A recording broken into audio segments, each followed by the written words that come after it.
Welcome madam. ಹಾ, ನಮಸ್ತೆ sir. ನಮಸ್ತೆ ಎಲ್ಲ ಶರಣ ಬಂಧುಗಳಿಗೂ ಕೂಡ ನಮಸ್ತೆ. ಎಲ್ಲ ಪತ್ರಿಜಿ ಗುರುಗಳು, ಭಾವತಾರ್ ಬಾಬಾಜಿ ಎಲ್ಲರ ಆಶೀರ್ವಾದವನ್ನ ಬೇಡ್ತಾ ನಾನು ಇಂತಹ ಅಭೂತಪೂರ್ವ ಅವಕಾಶವನ್ನ ಕಲ್ಪಿಸಿದಂತ ರಂಗನಾಥ್ ಸಾರು, ನಾಗರಾಜ್ ಗುರೂಜಿಗಳಿಗೆ ಮತ್ತೊಮ್ಮೆ ವಂದಿಸುತ್ತಾ, ಇಂತಹ ಅದೃಷ್ಟ ನನ್ನ ಪಾಲಿಗೆ ಒದಗಿದ್ದು ಇವರಿಬ್ಬರ ಒಂದು ಆಶೀರ್ವಾದ ಅಂತಲೇ ನಾನು ಭಾವಿಸ್ತೀನಿ. ನಾವು ಹಿಂದಿನ ತರಗತಿನಲ್ಲಿ ಯೋಗಿಯ ಆತ್ಮಕಥೆನಲ್ಲಿ ಅವರ ಬಾಲ್ಯ ಹಾಗೂ ಮಾತೃವಿಯೋಗ ಅದ ಒಂದು ಅವಧಿಯನ್ನ ಹೇಗಿತ್ತು ಬದುಕಿನಲ್ಲಿ ಅವರು ಮುಂದೆ ಬರ್ಲಿಕ್ಕೆ ಅನ್ನೋದನ್ನ ನೋಡಿದು. ಈಗ ಮುಂದಿನ ಅಧ್ಯಾಯ 2 ದೇಹದ ಸಂತ ಅಂತ. ಇಲ್ಲಿ ಯೋಗಾನಂದರ ಮನಸ್ಸು ಕ್ರಮೇಣ ಮತ್ತೆ ಮತ್ತೆ ಆ ಹಿಮಾಲಯಕ್ಕೆ ಹೋಗ್ಬೇಕು, ಅಲ್ಲಿಯ ಸಾಧು ಸಂತರ ಬದುಕನ್ನ ಹತ್ತಿರದಿಂದ ನೋಡಿ ನಾನು ಕೂಡ ಆ ನೆಲೆಯಲ್ಲಿ ಹೋಗ್ಬೇಕು ಅನ್ನೋದು ಅವರ ಗುರಿಯಾಗಿರುತ್ತೆ. ಹೀಗೆ ಅವ್ರು ಮತ್ತೆ ಅಲ್ಲಿ ವಾಪಸ್ಸು ಬಂದಿರ್ತಾರೆ. ಮತ್ತೆ ಈಗ ಅಪ್ಪನನ್ನ ಕೇಳ್ತಾರೆ, ಅಪ್ಪ ನಾನು ಬಲಾತ್ಕಾರವಿಲ್ಲದೆ ನನಗೆ ಮನೆಗೆ ವಾಪಸ್ ಬರ್ತೀನಿ ಅಂದ್ರೆ ನನ್ನನ್ನ ಒಂದು ಪ್ರೇಕ್ಷಣೀಯ ಸ್ಥಳ ವಿಹಾರಕ್ಕಾಗಿ ಅಂದ್ರೆ ಒಂದು ಪಿಕ್ನಿಕ್ ರೀತಿ ವಾರಣಾಸಿಗೆ ನಾನು ಹೋಗಿ ಬರ್ಬಹುದಾ ಅಂತ. ಹಿಂದೆ ಕೂಡ ತಂದೆ ಅದಕ್ಕೆಲ್ಲ ವ್ಯವಸ್ಥೆಯನ್ನ ಮಾಡಿಕೊಟ್ಟು ಸ್ನೇಹಿತರೊಂದಿಗೆ ಕಳಿಸ್ಕೊಟ್ಟಿರ್ತಾರೆ. ಹಾಗೇನೆ ತಂದೆ ಆಯ್ತು ಅಂತ ಹೇಳಿ ಬರೈಲಿಯಿಂದ ವಾರಾಣಸಿಗೆ ಹೋಗಕ್ ಬೇಕಾದಂತ ಎಲ್ಲ ಸಿದ್ಧತೆಯನ್ನ ಅವರು ರೈಲ್ವೆಯ ಅಧಿಕಾರಿಯಾಗಿದ್ರಿಂದ ಅದನ್ನ ತುಂಬಾ ಸುಲಭವಾಗಿ ಮಾಡ್ಕೊಡ್ತಾರೆ. ಎಲ್ಲವನ್ನ ಮಾಡಿ ಒಂದು ಎಚ್ಚರಿಕೆಯನ್ನ ಹೇಳ್ತಾರೆ, ಇನ್ನೆಂದಿಗೂ ಓಡಿ ಹೋಗಕೂಡದು. ಅದನ್ನ ಹೇಳ್ಬೇಕಾದ್ರೆ ಅವರ ಕಣ್ಣುಗಳು ಹೇಗೆ ಮಿನುಕ್ತಿರ್ತವೆ ಅನ್ನೋದನ್ನ ಅವರು ನೆನಪು ಮಾಡ್ಕೊಳ್ತಾರೆ. ಆಗ ನನಗೆ 12 ವರ್ಷ ವಯಸ್ಸಾಗಿರುತ್ತೆ. ಸಹಜವಾದ ಹುರುಪಿನಿಂದ ನಾನು ಹೊರಟೆ.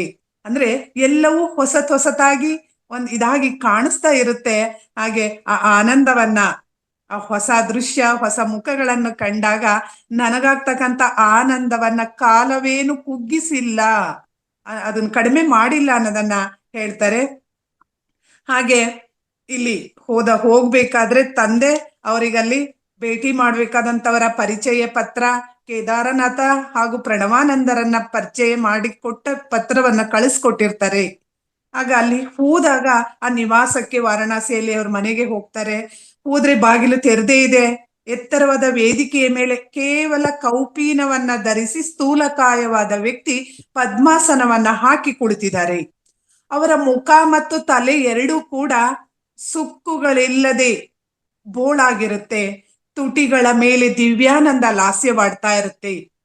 ಇವ್ರಿಗೆ ನಾನು ಅವರನ್ನ ಒಂದು ಅನುಮತಿಯನ್ನ ಪಡೆದನೆ ಒಳಗಡೆ ಬಂದ್ಬಿಟ್ನಲ್ಲ ಅನ್ನೋ ಭಾವನೆ ಮನಸ್ಸಿನಲ್ಲಿ ಬರೋದಕ್ಕಿಂತ ಮುಂಚೆನೆ ಪ್ರಣವಾನಂದ್ರು ಒಬ್ಬ ಹಳೆಯ ಗೆಳೆಯನಂತೆ ಇವರನ್ನ ಸ್ವಾಗತಿಸ್ತಾರೆ. ಬಾಬಾ ಆನಂದ್ ಅಂದ್ರೆ ನನ್ನ ಆತ್ಮೀಯನಿಗೆ ಆನಂದವಾಗಲಿ, ಮಗುವಿನಂತಹ ವಾಣಿಯಿಂದ ಹೃತ್ಪೂರ್ವಕವಾಗಿ ಅವರು ಸ್ವಾಗತಿಸ್ತಾರೆ. ಇವರು ಮಂಡಿಯೂರಿ ಅವರ ಪಾದವನ್ನ ಸ್ಪರ್ಶ ಮಾಡಿ ಆಶೀರ್ವಾದವನ್ನ ಪಡೀತಾರೆ. ಯೋಗಾನಂದರು ಪ್ರಶ್ನೆಯನ್ನ ಮಾಡ್ತಾರೆ, ತಾವು ಪ್ರಣವಾನಂದರೇ? ಅವರು ತಲೆ ಅಲ್ಲಾಡ್ಸಿ, ನೀನು ಭಗವತಿಯ ಮಗನೇ? ಅಂದ್ರೆ ತಂದೆಯ ಹೆಸರು ಭಗವತಿ ಚರಣ್ ಘೋಷ್. ಆ ಜೇಬಿನಿಂದ ಪತ್ರ ತೆಗೆದವ್ರಿಗೆ ಕೊಡೋದಕ್ಕಿಂತ ಮುಂಚೆನೆ ತಂದೆಯ ಹೆಸರನ್ನ ಹೇಳಿದ್ದು ಇವ್ರಿಗೆ ಆಶ್ಚರ್ಯ ಆಗುತ್ತೆ. ಇನ್ನು ಮನಸ್ಸಿನಿಂದ ಏನನ್ನೂ ಹೇಳಿಲ್ಲ. ಪ್ರಣವಾನಂದ್ರ ಅವರಾಗೆ ಹೇಳ್ತಿದ್ದಾರೆ, ಆಗಬಹುದು, ಕೇದಾರನಾಥರನ್ನ ನಾನು ಪತ್ತೆ ಮಾಡಿ ಕೊಡ್ತೀನಿ. ತಮ್ಮ ಆ ಅತೀಂದ್ರಿಯ ಶಕ್ತಿಯಿಂದ ಮನಸ್ಸಿನೆಲ್ಲ ಇದ್ದದ್ದನ್ನ ಹೇಳಿದ್ದನ್ನ ನೋಡಿ ಇವರಿಗೆ ತುಂಬಾ ಆಶ್ಚರ್ಯ ಆಗುತ್ತೆ. ಆಗ ಇವರಿಗೆ ಏನನ್ನೂ ಪ್ರಶ್ನೆ ಮಾಡ್ದೇನೆ ಹಾಗೆ ಹೇಳ್ತಿರ್ತಾರೆ. ಅವರೇ ಮುಂದುವರೆದು ಪ್ರಣವಾನಂದರು ಇಲ್ಲಿ ಹೇಳ್ತಾರೆ, ನೋಡು, ನಾನು 2 ನಿವೃತ್ತಿ ವೇತನಗಳನ್ನ ಅನುಭವಿಸ್ತಾ ಇದ್ದೀನಿ. ಅದರಲ್ಲಿ ಒಂದರಲ್ಲಿ ನಿಮ್ಮ ತಂದೆಯ ಪಾತ್ರ ಕೂಡ ಇದೆ. ಹಾಗೆ ಇನ್ನೊಂದು ಆ ಸ್ವರ್ಗದಲ್ಲಿ ಅಂದ್ರೆ ಧ್ಯಾನದ ಮೂಲಕ ಆಧ್ಯಾತ್ಮಿಕತೆಯಲ್ಲಿ ನಾನು ಪಡೆದಂತ ಉನ್ನತ ಹಂತವನ್ನ ಅವರು ಹೇಳ್ತಾರೆ. ಇವ್ರಿಗೆ ಆಶ್ಚರ್ಯದಿಂದ ಪ್ರಶ್ನೆ ಮಾಡ್ತಾರೆ, ಪರಮಪಿತನಿಂದ ನಿಮ್ಗೆ ಯಾವ ನಿವೃತ್ತಿ ವೇತನ ಸಿಕ್ತು? ಅವ್ರೇನಾದ್ರೂ ಪ್ರತಿ ತಿಂಗಳು ನಿಮ್ಗೆ ಹಣ ಏನಾದ್ರೂ ಕೊಡ್ತಾ ಇದ್ದಾರ ಅನ್ನೋ ಪ್ರಶ್ನೆಯನ್ನ ಮಾಡ್ತಾರೆ. ಅದಕ್ಕೆ ಅವರು ನಕ್ಕು ಹೇಳ್ತಾರೆ, ಆ ವೇತನದ ಅಗಾಧವಾದ ಶಾಂತಿ ಹಲವು ವರ್ಷಗಳ ಗಾಢ ಧ್ಯಾನದ ಪ್ರತಿಫಲ ಅದು. ನಾನೀಗ ಹಣದ ಆ ಆಸೆಗೆ ಮಾರು ಹೋಗ್ತಕ್ಕಂಥ ವ್ಯಕ್ತಿ ನಾನಾಗಿಲ್ಲ. ನನ್ನ ಪ್ರಾಪಂಚಿಕ ಅವಶ್ಯಕತೆಗಳಿಗೆ ಸಾಕಷ್ಟು ಏರ್ಪಾಡಿದೆ ಅಂತ ಹೇಳಿ 2ನೇ ನಿವೃತ್ತಿ ವೇತನದ ಅರ್ಥವನ್ನ ನೀನು ಮುಂದೆ ತಿಳಿತೀಯ ಅಂತ ಹೇಳ್ತಾರೆ. ಹಾಗೆ ಹೇಳಿದವರೇ ತಕ್ಷಣ ಮೌನವಾಗಿ ಧ್ಯಾನಸ್ಥರಾಗ್ತಾರೆ. ಇವ್ರಿಗೆ ಮನಸ್ಸಿನಲ್ಲೇ ಪ್ರಶ್ನೆ, ನಾನು ಇಲ್ಲಿ ಬಂದಿದ್ದೀನಿ, ನನ್ನನ್ನು ಏನನ್ನೂ ಕೇಳ್ದೇನೆ ಇವರು ನನಗೆ ಬೇಗ ನಾನು ಕೇದಾರನಾಥರನ್ನ ಭೇಟಿ ಆಗ್ಬೇಕು, ನನ್ನ ಬದುಕಿನ ಗುರಿಯನ್ನ ನಾನು ತಿಳಿಬೇಕು, ಅದು ಇವ್ರು ಏನು ಹೇಳ್ದೇನೆ ಧ್ಯಾನಸ್ಥರಾದ್ರಲ್ಲ ಅಂತ ಮನಸ್ಸಿನಲ್ಲೇ ಯೋಚನೆ ಮಾಡ್ಬೇಕಾದ್ರೆ ಅವರು ಪ್ರಣವಾನಂದರು ಹೇಳ್ತಾರೆ, ಕಿರಿಯ ಮಹಾಶಯರೇ, ನೀವೇನೂ ಚಿಂತಿಸಬೇಡಿ, ನೀವು ನೋಡ್ಬೇಕು ಅಂದಿರ ಮನುಷ್ಯ ಇನ್ನು ಅರ್ಧ ಗಂಟೆನಲ್ಲಿ ನಿಮ್ಮೊಡನೆ ಇರ್ತಾನೆ. ಅಪ್ಪ, ಯೋಗಾನಂದರ ಮನಸ್ಸಿನಲ್ಲಿ ಇದ್ದಿದ್ದನ್ನ ಅವ್ರು ಹೇಳ್ತಾ ಇದ್ದಾರೆ. ಇವರಿಗೆ ಅದು ಕೂಡ ಪರಮಾಶ್ಚರ್ಯವಾಗುತ್ತೆ. ಮತ್ತೆ ಆ ನಿಗೂಢ ಮೌನಕ್ಕೆ ಜಾರ್ತಾರೆ ಪ್ರಣವಾನಂದರು. 30 ನಿಮಿಷ ಆದಾಗ ಪ್ರಣವಾನಂದರು ಯೋಗಾನಂದರನ್ನ ಎಚ್ಚರಿಸ್ತಾರೆ. ಅಲ್ಲಿ ಕೇದಾರನಾಥ ಬಾಗಿಲ ಬಳಿ ಬಂದಿದ್ದಾನೆ ಅನ್ಕೊಂಡಿದ್ದೀನಿ ಅಂತ. ಆ ವೇಳೆಗೆ ಕೇದಾರನಾಥರು ಮೆಟ್ಟಿಲ ಮೇಲೆ ಹತ್ತಿ ಬರ್ತಕ್ಕಂತ ಒಂದು ಕಾಲಿನ ಶಬ್ದ ಕೂಡ ಕೇಳಿಸುತ್ತೆ. ಇವರು ಓಡಿ ಹೋಗಿ ನೋಡ್ತಾರೆ.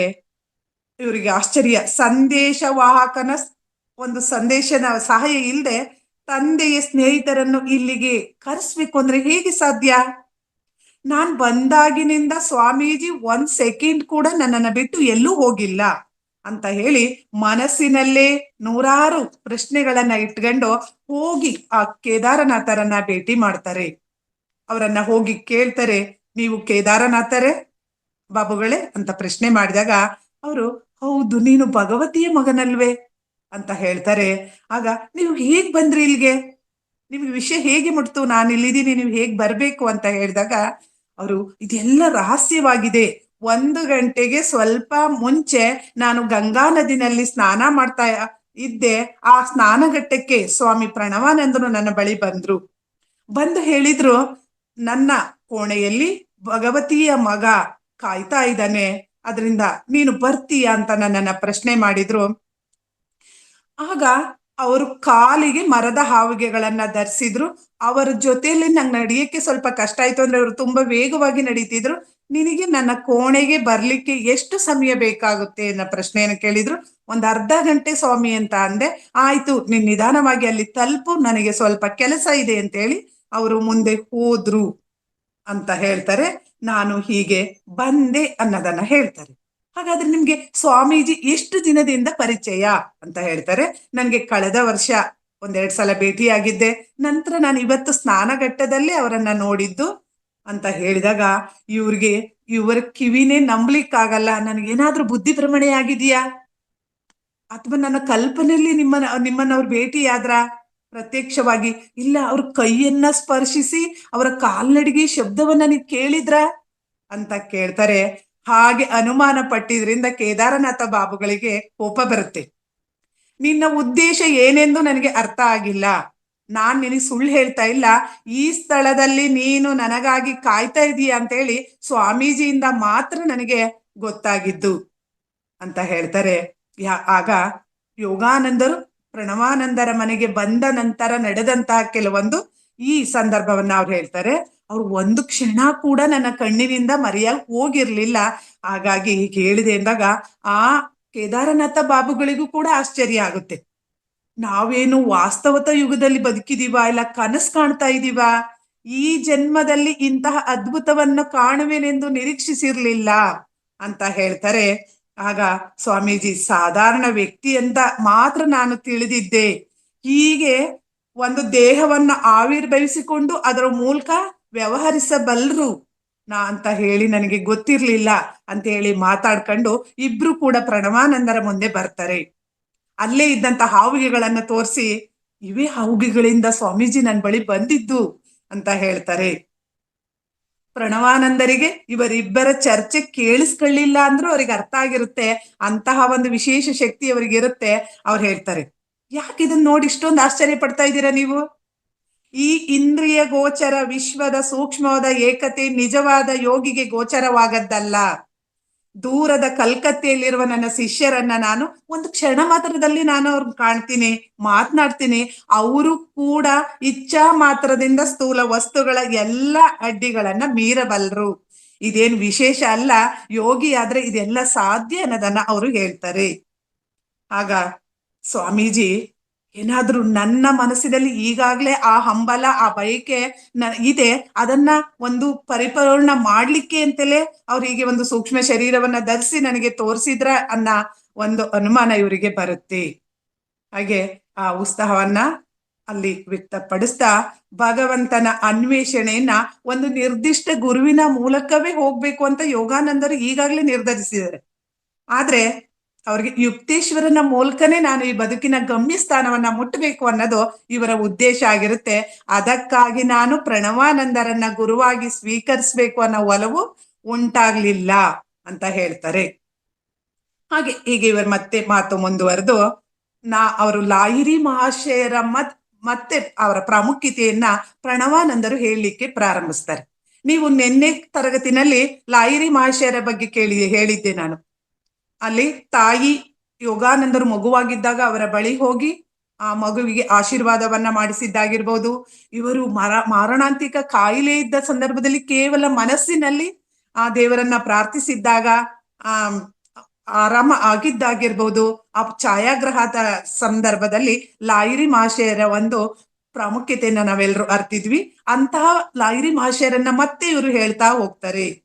ಹೀಗೆ ನಾನು ಆ ಮಹಾಶಯರ ಆಶೀರ್ವಾದದಿಂದ ಈ ಮಟ್ಟದ ಸಾಧನೆಯನ್ನ ಮಾಡಿದೆ ಅಂತ ಹೇಳ್ತಾರೆ.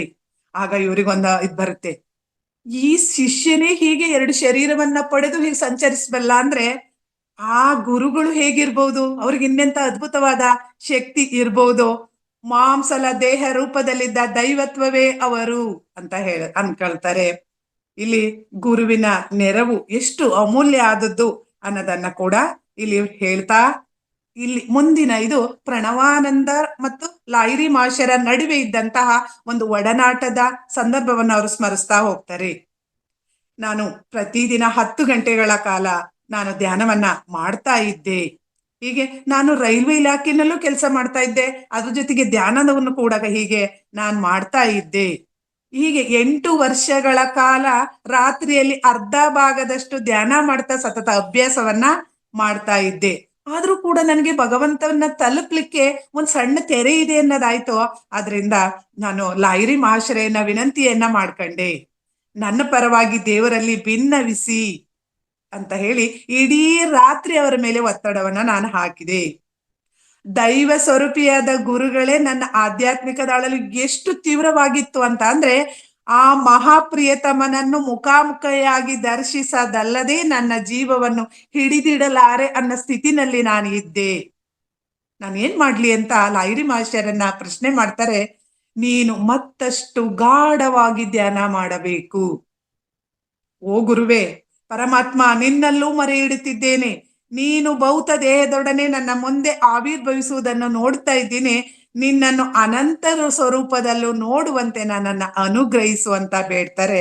ಲಾಹಿರಿ ಮಹಾಶಯರು ಅದಕ್ಕೆ ಸಂಕೇತವಾಗಿ ತಮ್ಮ ಕೈಯನ್ನ ನೀಡಿ, ನೀನಿನ್ನು ಹೋಗಿ ಧ್ಯಾನ ಮಾಡು, ನಿನ್ನ ಪರವಾಗಿ ನಾನು ಬ್ರಹ್ಮನಿಗೆ ನಿವೇದಿಸ್ತೀನಿ ಅಂತ ಹೇಳ್ತಾರೆ. ಅವ್ರಿಗೆ ಎಷ್ಟು ಸಂತೋಷದಿಂದ ವಾಪಸ್ ಮನೆಗೆ ಬರ್ತಾರೆ ಅಂದ್ರೆ, ಆ ರಾತ್ರಿ ಧ್ಯಾನದಲ್ಲಿದ್ದಾಗ ಬಾಳಿನ ಉಜ್ವಲವಾದ ಧ್ಯೇಯ ಕೂಡ ಸಾಧಿತ ಆಗುತ್ತೆ. ಆನಂದಮಯನಾದ ಸೃಷ್ಟಿಕರ್ತ ಅವರ ಕಣ್ಗಳಿಗೆ ಗೋಚರ ಆಗದ ಹಾಗೆ ಮಾಯಾ ಪರದೆಯಿಂದ ಇದುವರೆಗೂ ಅಡಗಿಕೊಂಡಿದ್ದೇ ಇಲ್ಲ. ಅಂದ್ರೆ ಪ್ರತಿನಿತ್ಯ ದೇವರನ್ನ ಇವರು ಕಣ್ಣಾರೆ ನೋಡ್ತಾ ಇದ್ದಾರೆ. ಯೋಗಾನಂದರು ನಮ್ಮೆಲ್ಲರ ಕಾಲಘಟ್ಟದಲ್ಲೇ ಬದುಕಿದವರಾದ್ರಿಂದ ಸೈಂಟಿಫಿಕ್ ಕೂಡ ಹೇಗೆ ಒಬ್ಬ ಮನುಷ್ಯ ಆ 2 ಶರೀರವನ್ನ ಹೊಂದೋದಾಗಿರ್ಬೋದು, ಗೊತ್ತಿಲ್ಲದ ಸಂಗತಿಯನ್ನ ಕೇಳೋದು ನೋಡೋದು ಸಾಧ್ಯ ಅನ್ನೋದನ್ನ ಸೈಂಟಿಫಿಕ್ ಕೂಡ ಆಗಿದೆ ಅನ್ನೋದನ್ನ ಒಂದು ಕಿರು ಟಿಪ್ಪಣಿಯ ಮೂಲಕ ಅವರು ವಿವರಿಸಿದ್ದಾರೆ. ಅದನ್ನ ನೀವು ಪುಸ್ತಕದಲ್ಲಿ ಗಮನಿಸಬಹುದು. ಹಾಗೇನೆ ಅವರು, ಪೂಜ್ಯ ಗುರುಗಳೇ, ನನಗೆ ಕಚೇರಿನಲ್ಲಿ ಕೆಲಸ ಮಾಡ್ಲಿಕ್ಕೆ ಸಾಧ್ಯ ಇಲ್ಲ. ನಾನು ಪೂರ್ಣ ಪ್ರಮಾಣದಲ್ಲಿ ನಾನು ಈ ಧ್ಯಾನಸ್ಥ ಸ್ಥಿತಿಯಲ್ಲಿ ಆಧ್ಯಾತ್ಮಿಕದ ಉತ್ತುಂಗ ಸ್ಥಿತಿಗೆ ಹೋಗ್ಬೇಕು ಅನ್ನೋ ಇದು ತುಂಬಾ ಬಲವಾಗ್ತಾ ಇದೆ ಅನ್ನೋದನ್ನ ಹೇಳ್ತಾರೆ. ಹಾಗಾದ್ರೆ ನೀನು ಕಂಪನಿಯಲ್ಲಿ ನಿವೃತ್ತಿ ವೇತನಕ್ಕೆ ಬರ್ಕ ಅಂತ ಹೇಳ್ತಾರೆ. ಇವ್ರೇನು ವಯಸ್ಸಾದಂತವರಲ್ಲ ಪ್ರಣವಾನಂದರು, ಇನ್ನು ಚಿಕ್ಕ ವಯಸ್ಸಿನವರೇ ಇರ್ತಾರೆ. ಒಂದು ಈ ವಾಲಂಟರಿ ರಿಟೈರ್ಮೆಂಟ್ ಅಂದ್ರೆ ಕೊಡ್ಬೇಕು ಅಂದ್ರೆ ಅದಕ್ಕೊಂದು ಬಲವಾದ ಕಾರಣವನ್ನ ಕೊಡ್ಬೇಕು, ಇಷ್ಟು ಸರ್ವಿಸ್ ಆಗಿರ್ಬೇಕು ಅನ್ನೋದೆಲ್ಲ ಕಾನೂನು ಇರುತ್ತೆ. ಆದ್ರೆ ನಾನು ಏನನ್ನ ಕೊಡ್ಬಹುದು ಅಂತ ಹೇಳಿದಾಗ, ಏನಾದ್ರೂ ಒಂದು ಕಾರಣವನ್ನ ಕೊಡು ನೀನು ಅಂತ ಹೇಳ್ತಾರೆ. ಆ ಪ್ರೋಸೆಸ್ ಮುಂದುವರಿಯುತ್ತೆ. ವೈದ್ಯಕೀಯ ಪರೀಕ್ಷೆನಲ್ಲಿ ಇವರನ್ನ ಪ್ರಶ್ನೆ ಮಾಡ್ತಾರೆ, ನೀವು ಈ ವಾಲಂಟರಿ ರಿಟೈರ್ಮೆಂಟ್ ವಯೋ ನಿವೃತ್ತಿಯನ್ನು ಮೊದಲೇ ತೆಗೆದುಕೊಳ್ಳಿಕ್ಕೆ ಕಾರಣ ಏನು ಅಂತ ಕೇಳ್ತಾರೆ. ಆಗ ಇವರು, ನನ್ನ ಕಶೇರುಜ್ಜುವಿನಲ್ಲಿ ಅಸಹನೀಯವಾದ ಸಂಯೋಜನೆ ಉದಿಸುತ್ತದೆ, ಅದು ಇಡೀ ಶರೀರಕ್ಕೆ ವ್ಯಾಪಿಸಿ ಕರ್ತವ್ಯ ನಿರ್ವಹಣೆಗೆ ಅನರ್ಹನಾಗಿ ನಾನು ಮಾಡ್ತಾ ಇದೆ ಅಂತ. ಸಹಜವಾಗಿ ಬೇರೆಯವರು ಹೀಗೆ ಹೋದಾಗ ವೈದ್ಯರು ನೂರಾರು ಪ್ರಶ್ನೆಗಳನ್ನು ಕೇಳ್ತಾರೆ. ಆದ್ರೆ ಪ್ರಣವಾನಂದರಿಗೆ ವೈದ್ಯರು ಮರು ಪ್ರಶ್ನೆ ಇಲ್ಲದೆ ಒಪ್ಪಿಗೆಯನ್ನ ಕೊಡ್ತಾರೆ. ಅದಕ್ಕೆ ನಿನ್ನ ತಂದೆ ಕೂಡ ಶಿಫಾರಸನ್ನು ಮಾಡಿದ್ರಿಂದ ನನಗೆ ಸುಲಭವಾಗಿ ಶೀಘ್ರವಾಗಿ ಈ ವಯೋ ನಿವೃತ್ತಿಯ ವೇತನ ಲಭಿಸ್ತು ಅನ್ನೋದನ್ನ ಹೇಳ್ತಾರೆ. ಅವತ್ತಿನಿಂದ ಹೇಗೆ ನನ್ನ ಧ್ಯಾನದ ಒಂದು ಸ್ಥಾನ ಮುಂದೆ ಮುಂದೆ ಉನ್ನತ ಸ್ಥಾನಕ್ಕೆ ಹೋಗ್ತು ಅನ್ನೋದನ್ನ ಅವ್ರು ಹೇಳ್ತಾ ಹೋಗ್ತಾರೆ. ಇಲ್ಲಿ ಇದು ಕೂಡ ಸೈಂಟಿಫಿಕ್ ಆಗಿ ನಿಜ ಅನ್ನೋದನ್ನ ಹೇಳ್ತಾರೆ. ನಾವು ಧ್ಯಾನ ಮಾಡ್ಬೇಕಾದ್ರೆ ಮೊದಲು ಕಶೇರುಜ್ಜುವಿನ ಮೇಲೆ, ಆ ನಂತರ ಮೆದುಳಿನಲ್ಲಿ ಆನಂದದ ಅನುಭವ ಆಗುತ್ತೆ. ಕೆಲವರು ತುಂಬಾ ದಿನ ಧ್ಯಾನದ ಶೂನ್ಯಾವಸ್ಥೆಗೆ ಹೋದವರು ಈ ಅನುಭವನ ಹಂಚದನ್ನ ನಾವೆಲ್ಲರೂ ಗಮನಿಸ್ತೀವಿ. ಹಾಗೆ ನಾನು ನಿವೃತ್ತಿ ವೇತನವನ್ನ ಹೇಗೆ ಪಡೆದೆ ಅನ್ನೋದನ್ನ ಇಲ್ಲಿ ಹೇಳ್ತಾ ಇದ್ದಾರೆ. ಆ ನಂತರ ಕೇದಾರ ಅವರ ಆಶೀರ್ವಾದವನ್ನು ಪಡೆದು ಕೇದಾರನಾಥ ಬಾಬುವಿನೊಡೆ ಅಲ್ಲಿಂದ ಹೊರ ಬರ್ತಾರೆ. ಅವರಿಗೆ ಪತ್ರವನ್ನು ಕೊಟ್ಟಾಗ ಅವರು ರೈಲ್ವೆ ಕಚೇರಿನಲ್ಲಿ ಕೆಲಸ ಮಾಡ್ಲಿಕ್ಕೆ ಒಂದು ಶಿಫಾರಸ್ಸಿನ ಸಲಹೆ ಪತ್ರವನ್ನು ತಂದೆ ಕೊಟ್ಟಿರ್ತಾರೆ.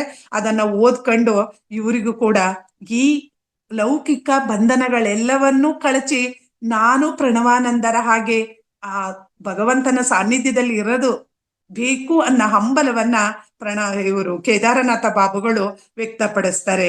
ಆದ್ರೆ ಅವ್ರು ಹೇಳ್ತಾರೆ, ಎಷ್ಟ್ ಚೆನ್ನಾಗಿರುತ್ತೆ ಹಾಗಿದ್ರೆ. ಅದ್ರ ಸಾಧ್ಯನೇ ಇಲ್ಲ, ನಾನು ವಾರಣಾಸಿಯನ್ನ ಬಿಡಲಾರೆ.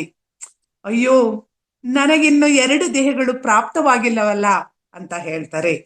ಆ ನಂತರ ಬಂದ್ರೆ 4ನೇ ಅಧ್ಯಾಯದಲ್ಲಿ ನನ್ನ ಹಿಮಾಲಯಕ್ಕೆ ಪಲಾಯನಕ್ಕೆ ಅಡ್ಡಿ ಆದದನ್ನ ಮತ್ತೆ ಇಲ್ಲಿ ಅವರು ನೆನಪು ಮಾಡ್ಕೊಳ್ತಾ ಇದ್ದಾರೆ. ತನ್ನ ಆತ್ಮೀಯ ಪ್ರೌಢಶಾಲೆಯ ಮಿತ್ರ ಅಮರ್ ಮಿತ್ರರ್ ಮತ್ತು ಜತಿನ್ ಘೋಷ್ ಸೋದರ ಸಂಬಂಧಿ ಇವರು 3 ಜನ ಕೂಡ ಒಂದು ಪ್ರೀ ಪ್ಲಾನ್, ತುಂಬಾ ಗುಟ್ಟಾಗಿ ರಹಸ್ಯವಾಗಿ ಒಂದು ಯೋಜನೆಯನ್ನ ತಯಾರಿಸ್ಕೊಂಡಿದ್ದಾರೆ. ಹೇಗೆ ಹಿಮಾಲಯಕ್ಕೆ ಮನೆಯವರ ಯಾರ ಒಂದು ಗಮನಕ್ಕೂ ಬರದ ಹಾಗೆ ನಾವು ಅಲ್ಲಿ ಹೋಗ್ಬೇಕು ಅನ್ನೋದನ್ನ ಈಗ ಅನಂತ ಇವರ ಅಣ್ಣ, ಯೋಗಾನಂದರ ಅಣ್ಣ ಹೀಗಾದ್ರೂ ಮಾಡಿ ಹಿಂದೆಲ್ಲ ಇವರ ಪ್ರಯತ್ನಕ್ಕೆ ಅಡ್ಡಿಗಾಲಾಗ್ತಾ ಇರ್ತಾರೆ. ಅವರ ಗಮನಕ್ಕೆ ಬರದ ಹಾಗೆ ಹೇಗೆ ನಾನು ಒಂದು ಬ್ರಿಟಿಷರ ವೇಷಭೂಷಣವನ್ನ ಹಾಕೊಂಡು ನಾವು ಹೋಗ್ಬೇಕು ಅಂತ ಹೇಳಿ ಎಲ್ಲ ತಯಾರಿಯನ್ನು ಮಾಡ್ಕೊಂಡಿದ್ದಾರೆ. ಜೊತೆನಲ್ಲಿ ಜಪಸರ, ಇವರಿಗೆ ಬೇಕಾದಂತಹ ಒಂದು 2-3 ಕೌಪಿನ, ಭಗವದ್ಗೀತೆಯ ಪ್ರತಿ ಇಂಥವನ್ನ ಒಂದು ಗಂಟನ್ನ ಕಟ್ಟಿ ಮಹಡಿಯಿಂದ ಎಸೆದು ಚಿಕ್ಕಪ್ಪನಿಗೆ ಏನೋ ಒಂದು ಉತ್ತರವನ್ನು ಕೊಟ್ಟು ಇವರು ಹೊರಗಡೆ ಬಂದಿದ್ದಾರೆ. ಬಂದು ಅಲ್ಲಿ ಚರ್ಮದ ವಸ್ತುಗಳನ್ನ ನಾವು ಇಂಥ ಪವಿತ್ರಕ್ಕೆ ಬಳಸಬಾರ್ದು ಅಂತ ಹೇಳಿ ಅವನ್ನೆಲ್ಲ ಆ ಗಾಡಿಯವನಿಗೆ ಕೊಟ್ಟು ಮುಂದೆ ಅವರು ಬರ್ತಾರೆ ಆ ರೈಲ್ನಲ್ಲಿ ಹೋಗ್ಲಿಕ್ಕೆ. ಹೀಗೆ ನಾವು ಹೋದ ನಂತರ ಎಂತ ಅಪೂರ್ವವಾದ ನಮ್ಗೆ ಒಂದು ಅನುಭವ ಆಗುತ್ತೆ ಅನ್ನೋದನ್ನ ಯೋಗಾನಂದರು ತುಂಬಾ ತನ್ಮಯರಾಗಿ ಇಲ್ಲಿ ಜತಿನ್ ಘೋಷ್ ಮತ್ತು ಅಮರ್ ಮಿತ್ರರ್ ಇಬ್ಬರಿಗೂ ಕೂಡ ಹೇಳ್ತಾರೆ. ಸ್ವಲ್ಪ ಭಾವಿಸಿ ನೋಡಿ, ನಾವು ಮಹಾತ್ಮರುಗಳಿಂದ ಉಪದೇಶ ಪಡಿತೀವಿ, ಹಿಮಾಲಯಕ್ಕೆ ಹೋದ್ಮೇಲೆ ಬ್ರಹ್ಮಜ್ಞಾನದ ಸಮಾಧಿಯನ್ನು ಅನುಭವಿಸುತ್ತೇವೆ. ನಮ್ಮ ಮಾಂಸಖಂಡಗಳಿಗೆ ಎಂತಹ ಕಾಂತ ಶಕ್ತಿ ಪ್ರವೇಶಿಸುತ್ತೆ ಅಂದ್ರೆ ಹಿಮಾಲಯದ ಕ್ರೂರ ಮೃಗಗಳು ಸಾಧುವಾಗಿ ನಮ್ಮ ಬಳಿಗೆ ಬರ್ತವೆ. ಹುಲಿಗಳು ನಮ್ಮ ಮುದ್ದಾಟವನ್ನು ಬಯಸಿ ಬರುವ ನಮ್ಮ ಸ್ವಭಾವದ ಮನೆ ಬೆಕ್ಕಿಗಿಂತಲೂ ವಿಶೇಷ ಅನ್ಸಲ್ಲ ಅಂತೇಳಿ ತಕ್ಷಣ ಹೇಳ್ಬಿಡ್ತಾರೆ. ಇದನ್ನ ಕೇಳಿದ್ನಂತ ಅಮರ್ ಮಿತ್ರರು ವಿಶೇಷವಾಗಿ ಹೌದಾ ಅಂತ ಒಂದು ಕುತೂಹಲದಿಂದ ನೋಡಿದ್ರೆ ಜತಿನ್ ಘೋಷ್ ಅವನ ಗಮನವನ್ನ ಬೇರೆ ಕಡೆ ಕೊಡ್ತಾರೆ. ಹೀಗೆ ಆದ ತಕ್ಷಣ ಜತಿನ್ ಘೋಷ್ ಹೇಳ್ತಾನೆ, ನಾವು ಹಣವನ್ನ ಹಂಚ್ಕೊಂಡು 3 ಜನನು ಬೇರೆ ಬೇರೆ ಹೋಗೋಣ, ಒಟ್ಟಿಗೆ ಆದ್ರೆ ಅಣ್ಣ ಮತ್ತು ಬೇರೆಯವರಿಗೆ ನಮ್ಮನ್ನ ಕಂಡುಹಿಡಿಲಿಕ್ಕೆ ಸಾಧ್ಯ ಆಗುತ್ತೆ ಅನ್ನೋ ಸಲಹೆ ಪ್ರಕಾರ ನಾನು ಟಿಕೆಟ್ ತಗೊಂಡ್ ಬರ್ತೀನಿ ಅಂತ ಹೋದವರು ಜತಿನ್ ಘೋಷ್ ನಾಪತ್ತೆ ಆಗ್ತಾರೆ. ಆಗ ಯೋಗಾನಂದರು ಎಷ್ಟು ಹತಾಶ ಭಾವನೆಯನ್ನ ಹೊಂದುತ್ತಾರೆ ಅಂದ್ರೆ, ನಾವಿನ್ನು ವಾಪಸ್ ಹೋಗದೆ, ನಾನು ಭಗವಂತನನ್ನ ಕಾಣಲಿಕ್ಕೆ ನಾನು ಹೋಗ್ತಾ ಇದ್ದೆ, ಆದ್ರೆ ದೇವ್ರು ಯಾಕೆ ಹೀಗೆ ಮಾಡ್ದ ಅಂತ ಹೇಳಿ ಆ ವಿಧಿ ನಿಯಮನೆ ಹೀಗೆ ಇದೆ ಅಂತ ಹೇಳಿ ಒಂದು ಮಗು ತನ್ನ ತಾಯಿಯ ಸಾಂಗತ್ಯದಿಂದ ಕಳಚಿಕೊಂಡಾಗ ಹೀಗೆ ಅಳುತ್ತೋ ಹಾಗೆ ಒಂದು ಮಗುವಿನಂತೆ ಬಿಕ್ಕಿ ಬಿಕ್ಕಿ ಅಳ್ತಾರೆ. ಆಗ ಅಮರ್ ಅವರನ್ನ ಸಮಾಧಾನ ಮಾಡ್ತಾರೆ. ಇಷ್ಟೇನ ನಿನ್ನ ಭಕ್ತಿ ನಂಬಿಕೆ ಅಂತ ಹೇಳಿ ಮತ್ತೆ ಮಾಡಿ ಅವನಿಗೆ ಸಮಾಧಾನವನ್ನ ಮಾಡಿ ಅಲ್ಲಿಯ ಸಿಹಿ ತಿನಿಸನ್ನ ತಿಂದು ಹರಿದ್ವಾರಕ್ಕೆ ಹೊರಡ್ತಾರೆ. ಹೊರಡಾಗ ಪ್ರತಿ ರೈಲ್ವೆ ಒಂದು ಕಚೇರಿನಲ್ಲಿ ತಪಾಸಣೆ ಅಧಿಕಾರಿಗಳು ಕೂಡ ಬರ್ತಾರೆ. ಆಗ ಇವರನ್ನ ಪ್ರಶ್ನೆ ಮಾಡಿದಾಗ ನಾನ್ ಸುಳ್ಳು ಹೇಳಲ್ಲ ಅಂತ ಯೋಗಾನಂದ್ರ ಹೇಳ್ತಾರೆ. ನೀನ್ ಹೇಳ್ದಿದ್ರು ಪರವಾಗಿಲ್ಲ, ನಾನ್ ಹೇಳಿದಾಗ ನೀನು ಗಂಭೀರವಾಗಿ ಇರು ಅಂತ ಹೇಳಿ ಇವ್ರು ಹೇಳ್ತಾರೆ. ಆಗ ಅಮರ ನಿಮ್ ಹೆಸರೇನು ಅಂದಾಗ, ನಾನು ಥಾಮಸ್, ನಾನೊಬ್ಬ ಆಂಗ್ಲೋ ಇಂಡಿಯನ್ನ ಮಗ ಅನ್ನೋದನ್ನ ಹೇಳ್ತಾರೆ. ನಿನ್ನ ಸ್ನೇಹಿತನ ಹೆಸರೇನು ಅಂದಾಗ ಥಾಮ್ಸನ್ ಅಂತ ಹೇಳಿ ಆ ತಕ್ಷಣ ಹೆಸರುಗಳನ್ನ ಹೇಳಿ ಅದನ್ನ ಹೇಗೋ ಮ್ಯಾನೇಜ್ ಮಾಡ್ತಾನೆ.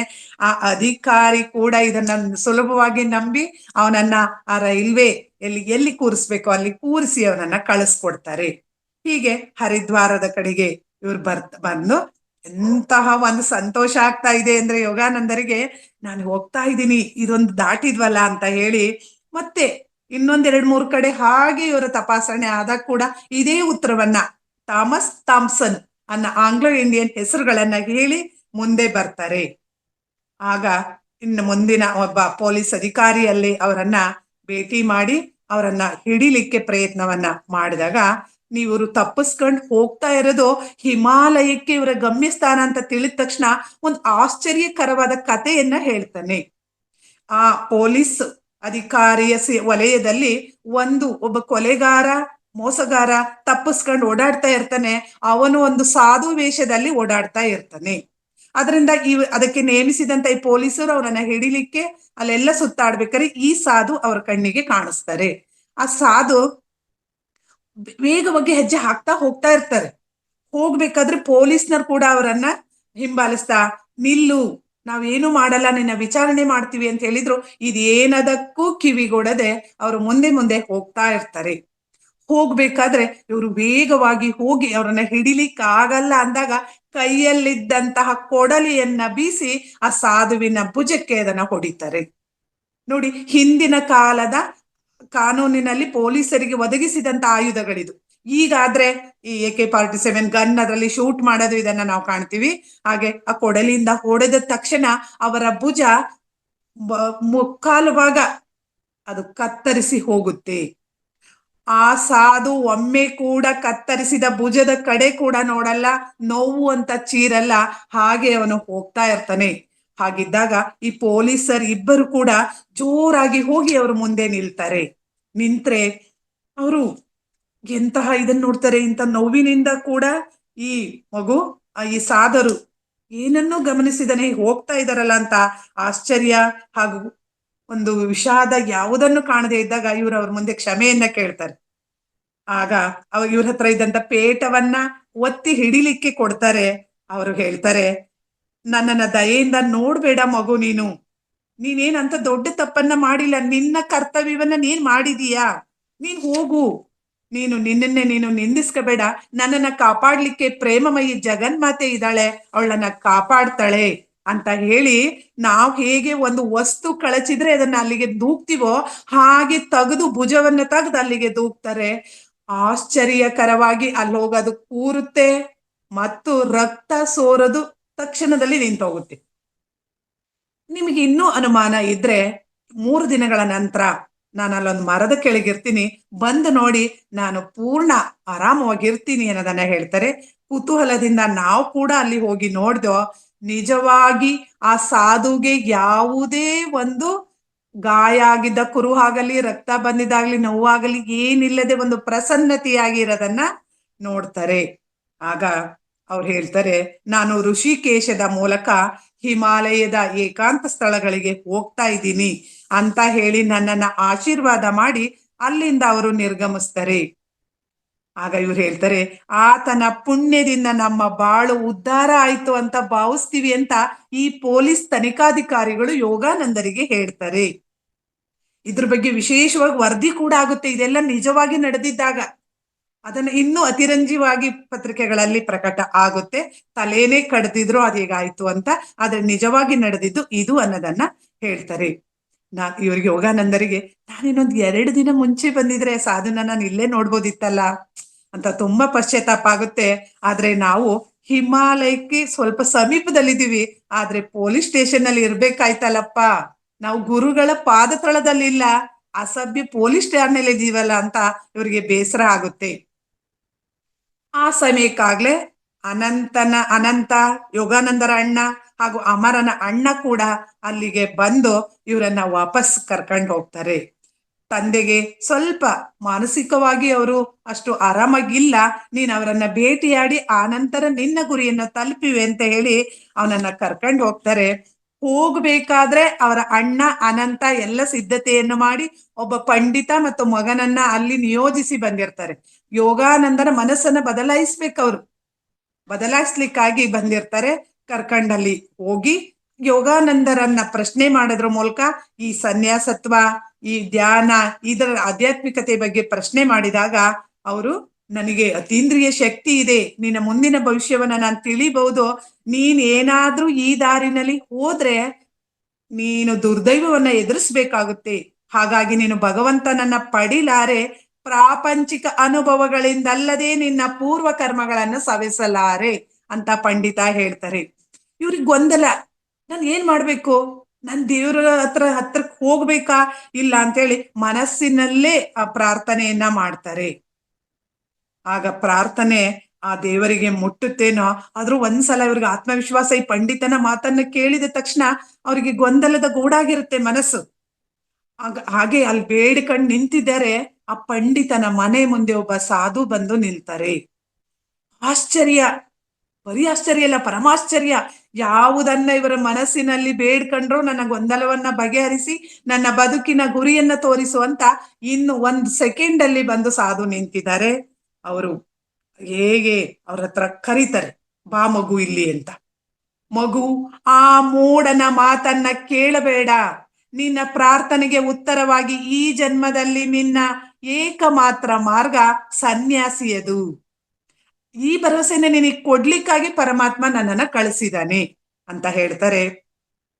ಇವ್ರಿಗೆ ಎಷ್ಟು ಖುಷಿ ಆಗುತ್ತೆ ಅಂದ್ರೆ, ನಂದು ಕ್ಲಿಯರ್ ಆಯ್ತು, ಅಂದ್ರೆ ನನ್ನ ಗುರಿ ಎಲ್ಲಿ ಹೋಗ್ಬೇಕು ಅನ್ನೋದು ನನಗೆ ಗೊತ್ತಾಯ್ತು ಅಂತ ಹೇಳಿ ಆ ಮನುಷ್ಯ, ಈ ಪಂಡಿತ ಇಲ್ಲಿ ಬಿಡ್ತಾ ಇಲ್ಲ, ನೀನು ಆ ಮನುಷ್ಯನ ಬಳಿಯಿಂದ ಬಾ, ಅವನು ಕೂಡ ನಿನ್ನಷ್ಟೇ ಉನ್ಮತ್ತ ಅಂತ ಹೇಳಿ ಟೀಕೆಯನ್ನ ಮಾಡಿ, ಅವನು ಕೂಡ ಪರಮಾತ್ಮನ ಅನಿಶ್ಚಿತ ಅನ್ವೇಷಣೆಗೆ ಅಂತ ಮನೆ ಬಿಟ್ಟು ಓಡಿ ಹೋಗ್ತಿದ್ದಾನೆ, ಆ ಭಗವಂತನನ್ನ ಕಾಣ್ಲಿಕ್ಕೆ ಸಾಧ್ಯ ಇಲ್ಲ ಅನ್ನೋದನ್ನ ಹೇಳ್ತಾರೆ.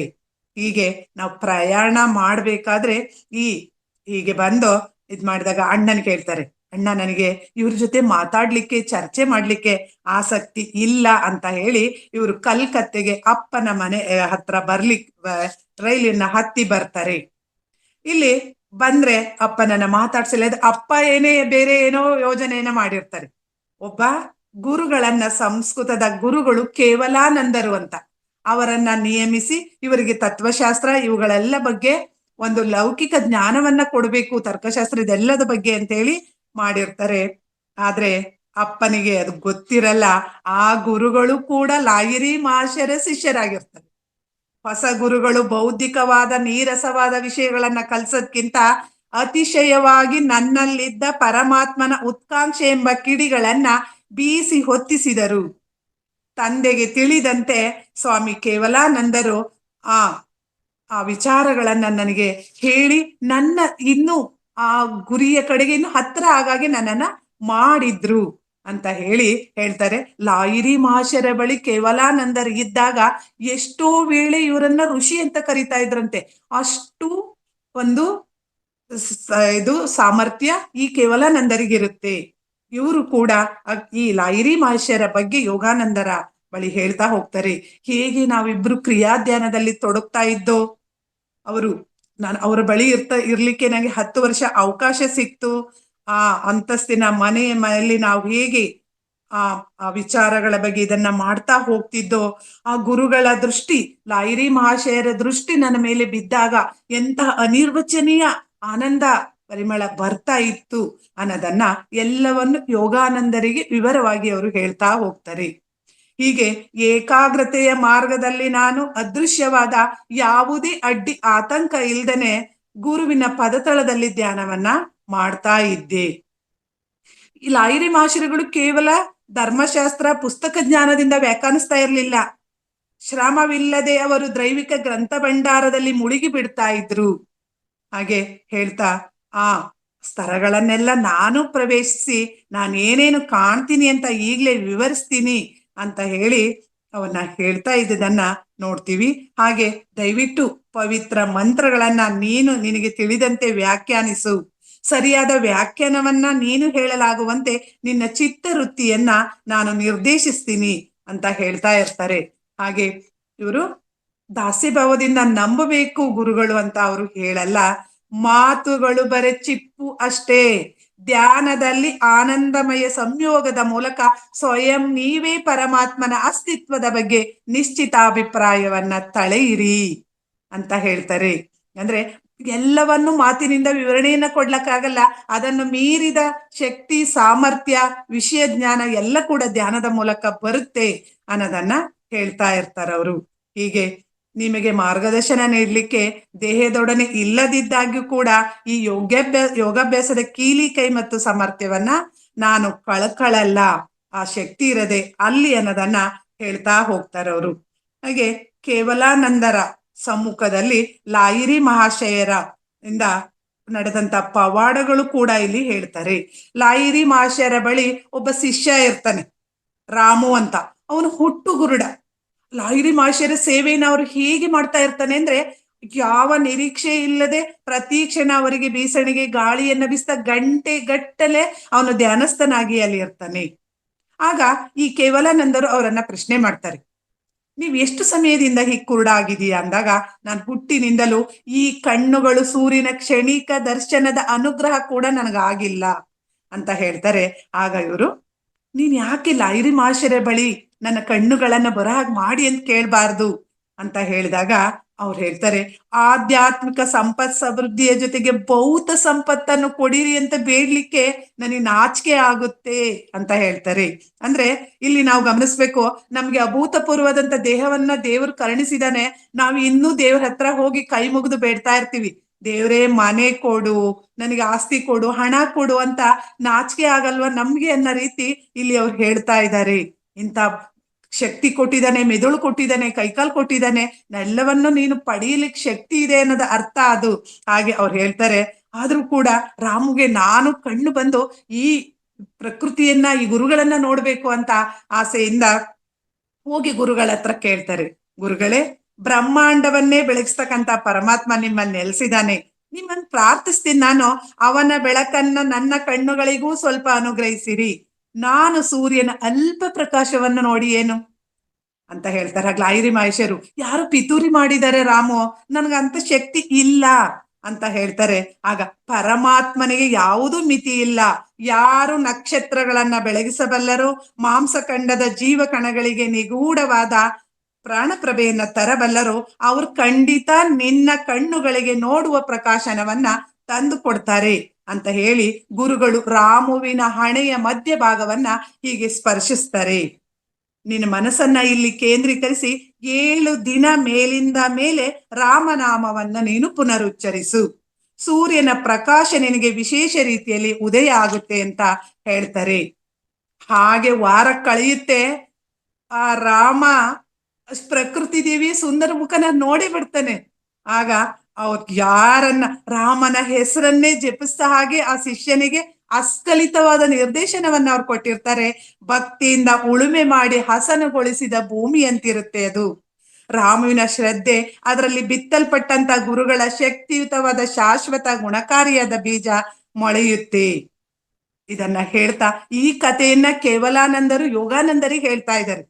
ಇದನ್ನ ಹೇಳ್ತಾ ಅವರು ಇನ್ನಷ್ಟು ಗುರುಗಳ ಮಹತ್ವವನ್ನು ಶ್ಲಾಘಿಸ್ತಾ ಹೋಗ್ತಾರೆ. ಹೀಗೆ ಇನ್ನೂ ಹೆಚ್ಚೆಚ್ಚು ಅವರಿಗೆ ಪ್ರವಹಿಸ ಹಾಗೆ ಮಾಡ್ತಾರೆ. ಹೀಗೆ ಪ್ರದರ್ಶನಾತ್ಮಕವಾಗಿ ಗುಣ ಹೊಂದಿದ ಅಸಂಖ್ಯಾತ ದೇಹಗಳು ಕಟ್ಟ ಕಡೆಗೆ ಚಿತ ಜ್ವಾಲಗಳಿಗೆ ಇಂಧನ ಆಗ್ಬೇಕು ಅಂತ ಪ್ರೇರೇಪಿಸಿದಂತ ಮೌನವಾದ ಆಧ್ಯಾತ್ಮಿಕ ಜಾಗೃತಿ ಇದು ಅಂತ ಹೇಳ್ತಾರೆ. ಹೀಗೆ ಕೇವಲಾನಂದರಿಂದ ನಾನೇನು ಸಂಸ್ಕೃತ ವಿದ್ಯಾಭ್ಯಾಸ ವಿದ್ವಾಂಸ ಆಗ್ಲಿಲ್ಲ, ದಿವ್ಯತರವಾದ ಬದುಕಿನ ಧ್ಯಾನದ ಇದನ್ನ ಹೇಳ್ಕೊಟ್ರು ಅಂತ ಹೇಳ್ತಾರೆ. ಇಲ್ಲಿಗೆ 4ನೇ ಅಧ್ಯಾಯ ಕೂಡ ಮುಗಿಯುತ್ತೆ. ನಾವು ಮುಂದಿನ ತರಗತಿನಲ್ಲಿ ಇದನ್ನ ಗಮನಿಸ್ತಾ ಹೋಗೋಣ. ಗುರುಜಿ ಬಂದಿದ್ದಾರೆ, ಅವಕಾಶಕ್ಕಾಗಿ ತುಂಬು ಹೃದಯದ ಧನ್ಯವಾದಗಳನ್ನ ಅರ್ಪಿಸ್ತೀನಿ ನಾನು. Thank you sir. ಧನ್ಯವಾದಗಳು ತಮಗೆ. ಅದ್ಭುತವಾದ ಯೋಗಿಯ ಜೀವನ ಚರಿತ್ರೆ, ಯೋಗಿಯ ಆತ್ಮಕಥೆ. ಈ ಬುಕ್ಕು ನಮ್ಮ ದೇಶದಲ್ಲಿ ಮತ್ತೆ ಪ್ರಪಂಚಾದ್ಯಂತ ಇದು ಅತ್ಯಂತವಾದ ಶ್ರೇಷ್ಠವಾದ ಬುಕ್ ಇದು. ಸೊ ತುಂಬಾ ಮಹನೀಯಗಳು ಓದಿರೋದು, ಮತ್ತೆ ಈಗಾಗಲೇ ಸೆಲೆಬ್ರಿಟೀಸು ಎಲ್ಲರೂ ಓದ್ತಾ ಇದ್ದಾರೆ ಈ ಬುಕ್. ಸೊ ಈ ಬುಕ್ಕನ್ನು ಹೌದು ಸೊ ಹಲವಾದ ರೀತಿಯಲ್ಲಿ ಈ ರೀತಿಯಲ್ಲಿ ಅರ್ಥ ಮಾಡ್ಕೊಂತ ಹೋದ್ರೆ ಪ್ರತಿಯೊಬ್ಬರಿಗೂ ಒಂದು ನಂಬಿಕೆ ಬರುತ್ತೆ. ಅಂದ್ರೆ ಆಧ್ಯಾತ್ಮಿಕದ ಮೇಲೆ ನಂಬಿಕೆ ಹೆಚ್ಚಾಗತ್ತೆ ಹೇಳ್ಬೇಕಂದ್ರೆ. ಅದಕ್ಕೆ ನಾವು ಈ ಬುಕ್ಕನ್ನು ತುಂಬಾ ಅದು ಈ ರೀತಿಯಲ್ಲಿ ಆ, ಈ ಸ್ವಾಧ್ಯಾಯ ಮಾಡೋದು ತುಂಬಾ ಉತ್ತಮವಾದು. ಅದೇ ಎಲ್ಲ ಈಗ 4ನೇ ಚಾಪ್ಟರ್ ಕಂಪ್ಲೀಟ್ ಆಗಿದೆ. ಇದೇ ರೀತಿಯಲ್ಲಿ ಪ್ರತಿಯೊಂದು ಚಾಪ್ಟರ್ ಮಾಡ್ತಾ ಹೋಗೋಣ.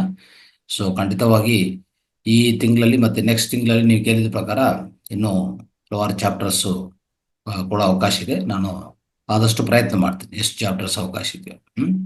Okay sir. Right madam, thank you. So ತುಂಬಾ ಅದ್ಭುತವಾಗಿತ್ತು. ಆದ್ರೆ ನೀವು ಹೇಳೋ ರೀತಿ ನೀಟಾಗಿ ಪ್ರತಿಯೊಂದು ಅರ್ಥ ಮಾಡೋ ರೀತಿಯಲ್ಲಿ 2 ಶರೀರಗಳ ಈ ಸಂತ ಅನ್ನೋದು ಸೊ ಒಂದು ಹೇಳ್ಬೇಕಂದ್ರೆ ಒಂದು ಪವಾಡದು. ಆದ್ರೆ ಅದು ಸಾಧ್ಯನೇ, ಆಧ್ಯಾತ್ಮಿಕದಲ್ಲಿ ಸಾಧ್ಯ ಅಷ್ಟೇ.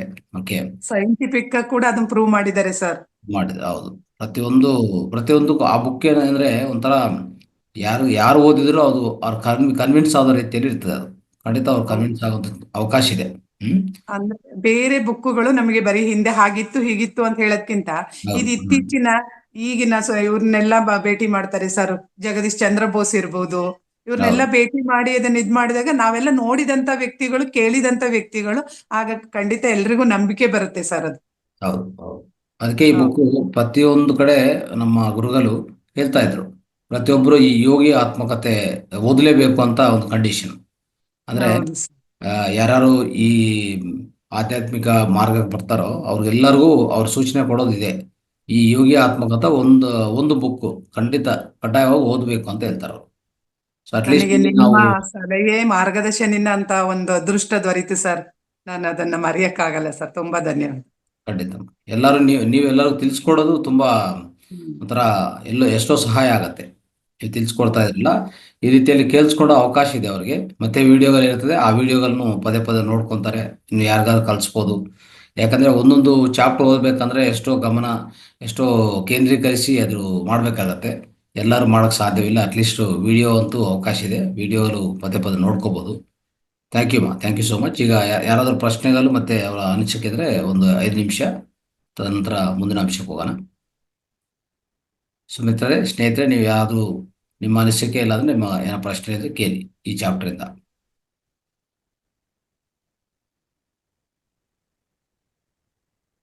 ಸುತೇಜ ಭಟ್ ಮೇಡಮ್ ಮಾತಾಡಿ.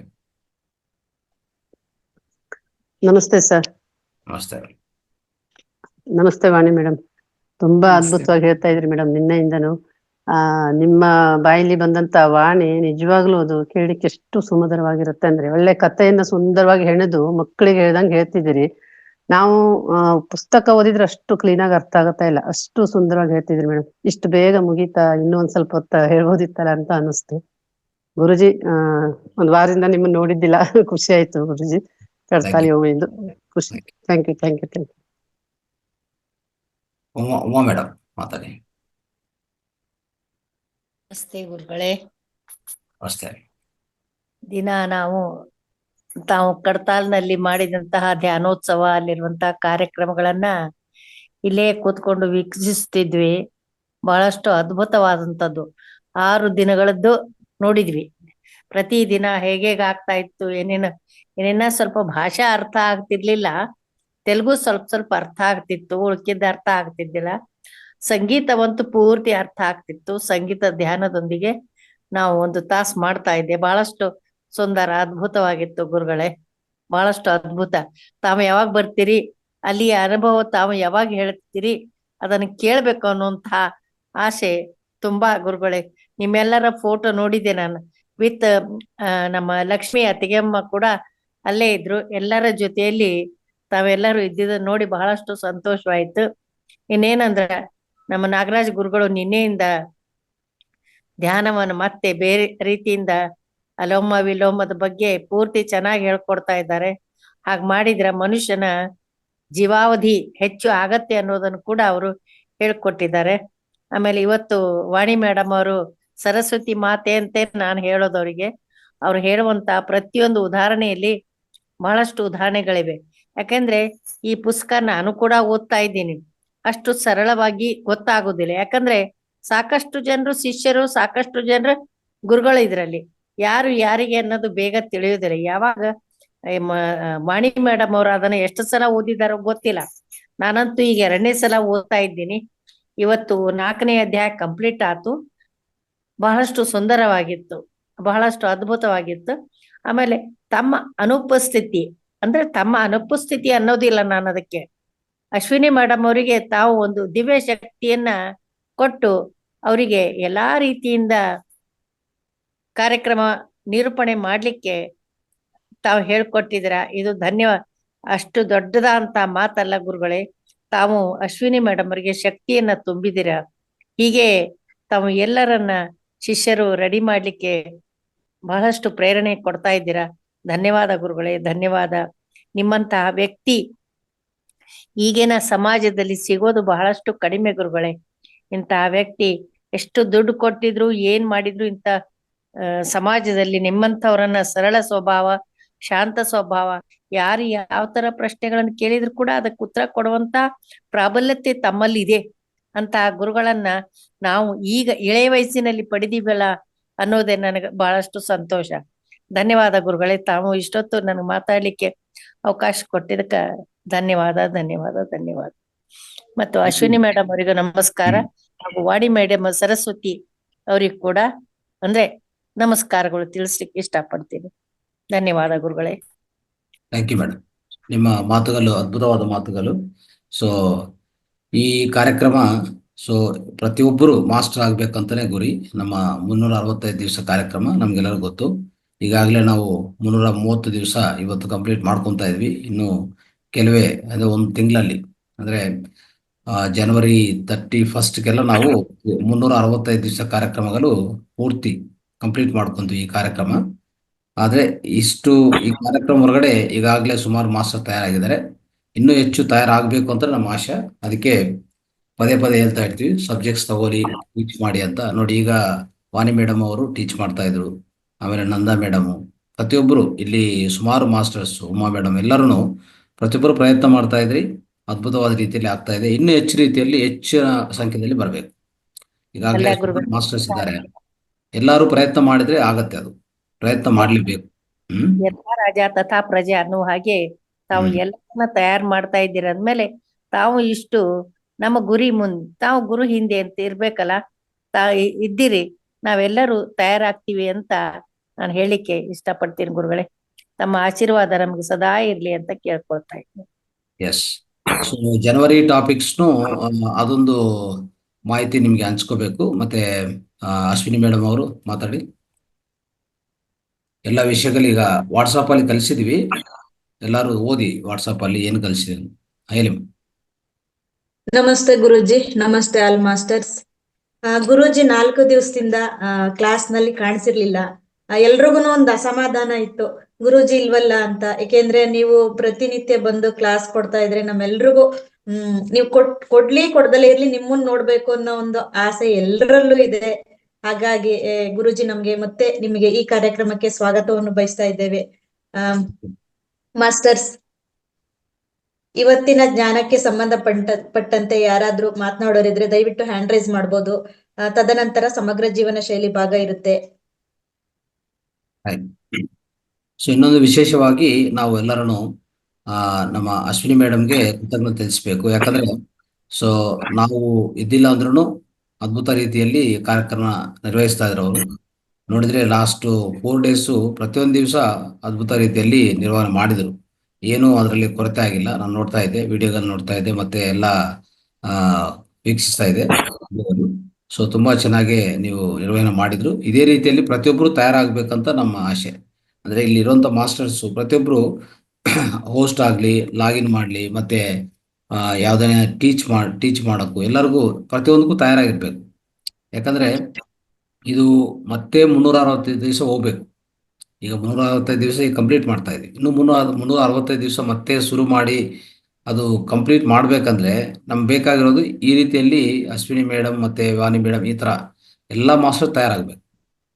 ಪ್ರತಿಯೊಬ್ಬರು ಲಾಗಿನ್ಗೂ ನೀವು ಕಲ್ಸ್ಕೋಬೇಕಾಗತ್ತೆ. ಲಾಗಿನ್ ಹೇಗೆ ಮಾಡಬೇಕು, ಮತ್ತೆ ಹೋಸ್ಟ್ ಅಂದ್ರೆ ಯಾವ ರೀತಿಯಲ್ಲಿ ವೆಲ್ಕಮ್ ಮಾಡೋದು, ಪ್ರತಿಯೊಂದು ಇದೊಂದು ಇದೊಂದು ವಿದ್ಯೆ, ಅಂದರೆ ಅದೊಂದು ಕಲಿಸೋದು, ಪ್ರತಿಯೊಂದು ಹೊಸ ಹೊಸ ವಿಷಯ ಕಲಿಸೋ ಅನ್ನೋದು ತುಂಬ ಉತ್ತಮವಾದದ್ದು. ಯಾವುದೇ ನಾವು ಕಲಿಸ್ಕೊತಾ ಇದ್ವಿ ಅಂದರೆ ನಮ್ಮ ಜೀವನದಲ್ಲಿ ಒಂದು ಸ್ಟೆಪ್ ಮುಂದಕ್ಕೆ ಹೋಗ್ತೀವಿ ನಾವು. ಸೊ ಆದಷ್ಟು ಪ್ರಯತ್ನ ಮಾಡಿ. ಇಲ್ಲಿರುವಂಥ ಇನ್ನೂ ಹಲವಾರು ಮಾಸ್ಟರ್ಸ್ ಇದ್ದಾರೆ, ದಯವಿಟ್ಟು ಪ್ರಯತ್ನ ಮಾಡಿ. ನೀವು ಸಿದ್ಧವಾಗಬೇಕಂದ್ರೂ ಅವ್ರಿಗೆ ಅಶ್ವಿನಿ ಮೇಡಮ್ ಕಾಂಟ್ಯಾಕ್ಟ್ ಮಾಡಿ. ಸೊ ಆ ರೀತಿಯಲ್ಲಿ ಮುಂದಕ್ಕೆ ಬನ್ನಿ. ಯಾವಾಗಲೂ ಹಿಂದೆ ಇರೋದಲ್ಲ, ಹಿಂದೆ ಇರೋದು ಉತ್ತಮವಾದಲ್ಲ, ಏನೋ ಅದರಿಂದ ನಿಮ್ಗೇನು ಪ್ರಯೋಜನ ಇಲ್ಲ. ನಮ್ಮ ಜೀವನದಲ್ಲಿ ಒಂದೇ ಇರೋದು, ನಾವು ಯಾವಾಗಲೂ ಬಯಸಬೇಕಾಗಿರೋದು ಯಾವಾಗಲೂ ಮುಂದಕ್ಕೆ ಹೋಗ್ಬೇಕು. ಲುಕ್ ಫಾರ್ವರ್ಡ್, ಅಂದರೆ no going back, only going forward. ಆ ರೀತಿಯಲ್ಲಿ ಅಂದರೆ ಬೆಳಿಬೇಕು, ಯಾವಾಗಲೂ ಬೆಳೀತಾ ಇರಬೇಕು. ನಾವು ಯಾವುದೇ ಕಾರಣಕ್ಕೆ ಹಿಂದೆ ಹೋಗಬಾರ್ದು. ಅದು ಯಾವುದೇ ವಿಷಯ ಇರಲಿ, ಅದು ಪ್ರಾಪಂಚಿಕ ಇರಲಿ ಮತ್ತು ಆಧ್ಯಾತ್ಮಿಕತೆ ಇರಲಿ, ಎರಡಲ್ಲಿ ನಾವು ಮುಂದಕ್ಕೆ ಹೋಗ್ಬೇಕು. ಅದಕ್ಕೆ ಬೇಕಾಗಿರೋಂಥದ್ದು ನಮ್ಮ ಆಸಕ್ತಿ ಮತ್ತು ಸ್ವಲ್ಪ ಶ್ರಮ. ಆ ಶ್ರಮ ಅನ್ನೋದು ಪಡಿಬೇಕಾಗತ್ತೆ, ಶ್ರಮ ಕೊಡಬೇಕು, ಪರಿಶ್ರಮ ಇರ್ತದೆ ಅದರಲ್ಲಿ. ಓಕೆ, ಆ ರೀತಿಯಲ್ಲಿ ಮಾಡಿ. ಸೊ ಈಗ ಮೇಡಮ್ ಮಾಡಿರೋಂಥ ರೀತಿಗೆ ನಾವೆಲ್ಲರೂ ಒಂದ್ಸರಿ ಕ್ಲಾಪ್ಸ್ ಮಾಡೋಣ. ಓಕೆ, ಎಲ್ಲರೂ ಒಂದ್ಸರಿ ಕ್ಲಾಪ್ಸ್ ಅಶ್ವಿನಿ ಮೇಡಮ್ಗೆ. Yes master, thank you. Thank you ಗುರುಗಳೇ. ನಾನೊಂದ್ ಸ್ವಲ್ಪ ಮಾತನಾಡಕ್ ಇಷ್ಟಪಡ್ತೀನಿ.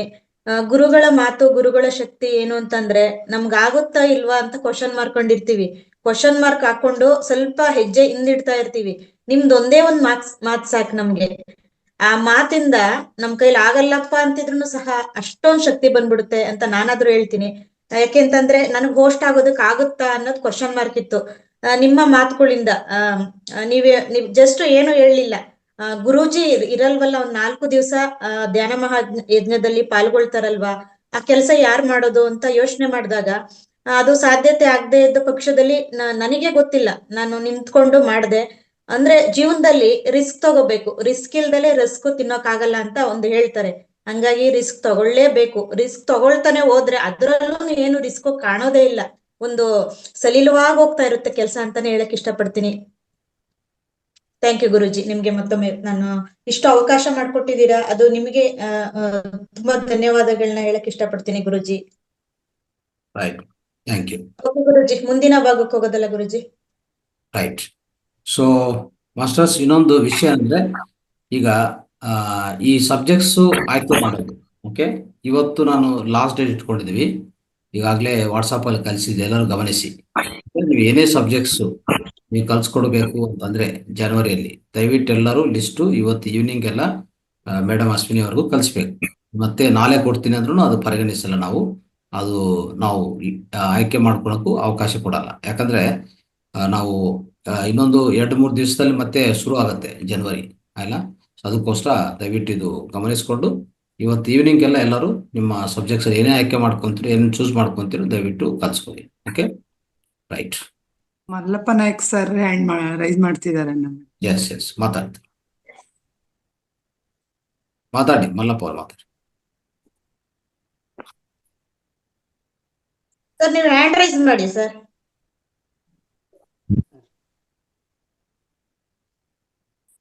ಮಾತಾಡಿ, ಅನ್ಮ್ಯೂಟ್ ಆಗಿದೆ, ಮಾತಾಡಿ. ನಮಸ್ತೆ.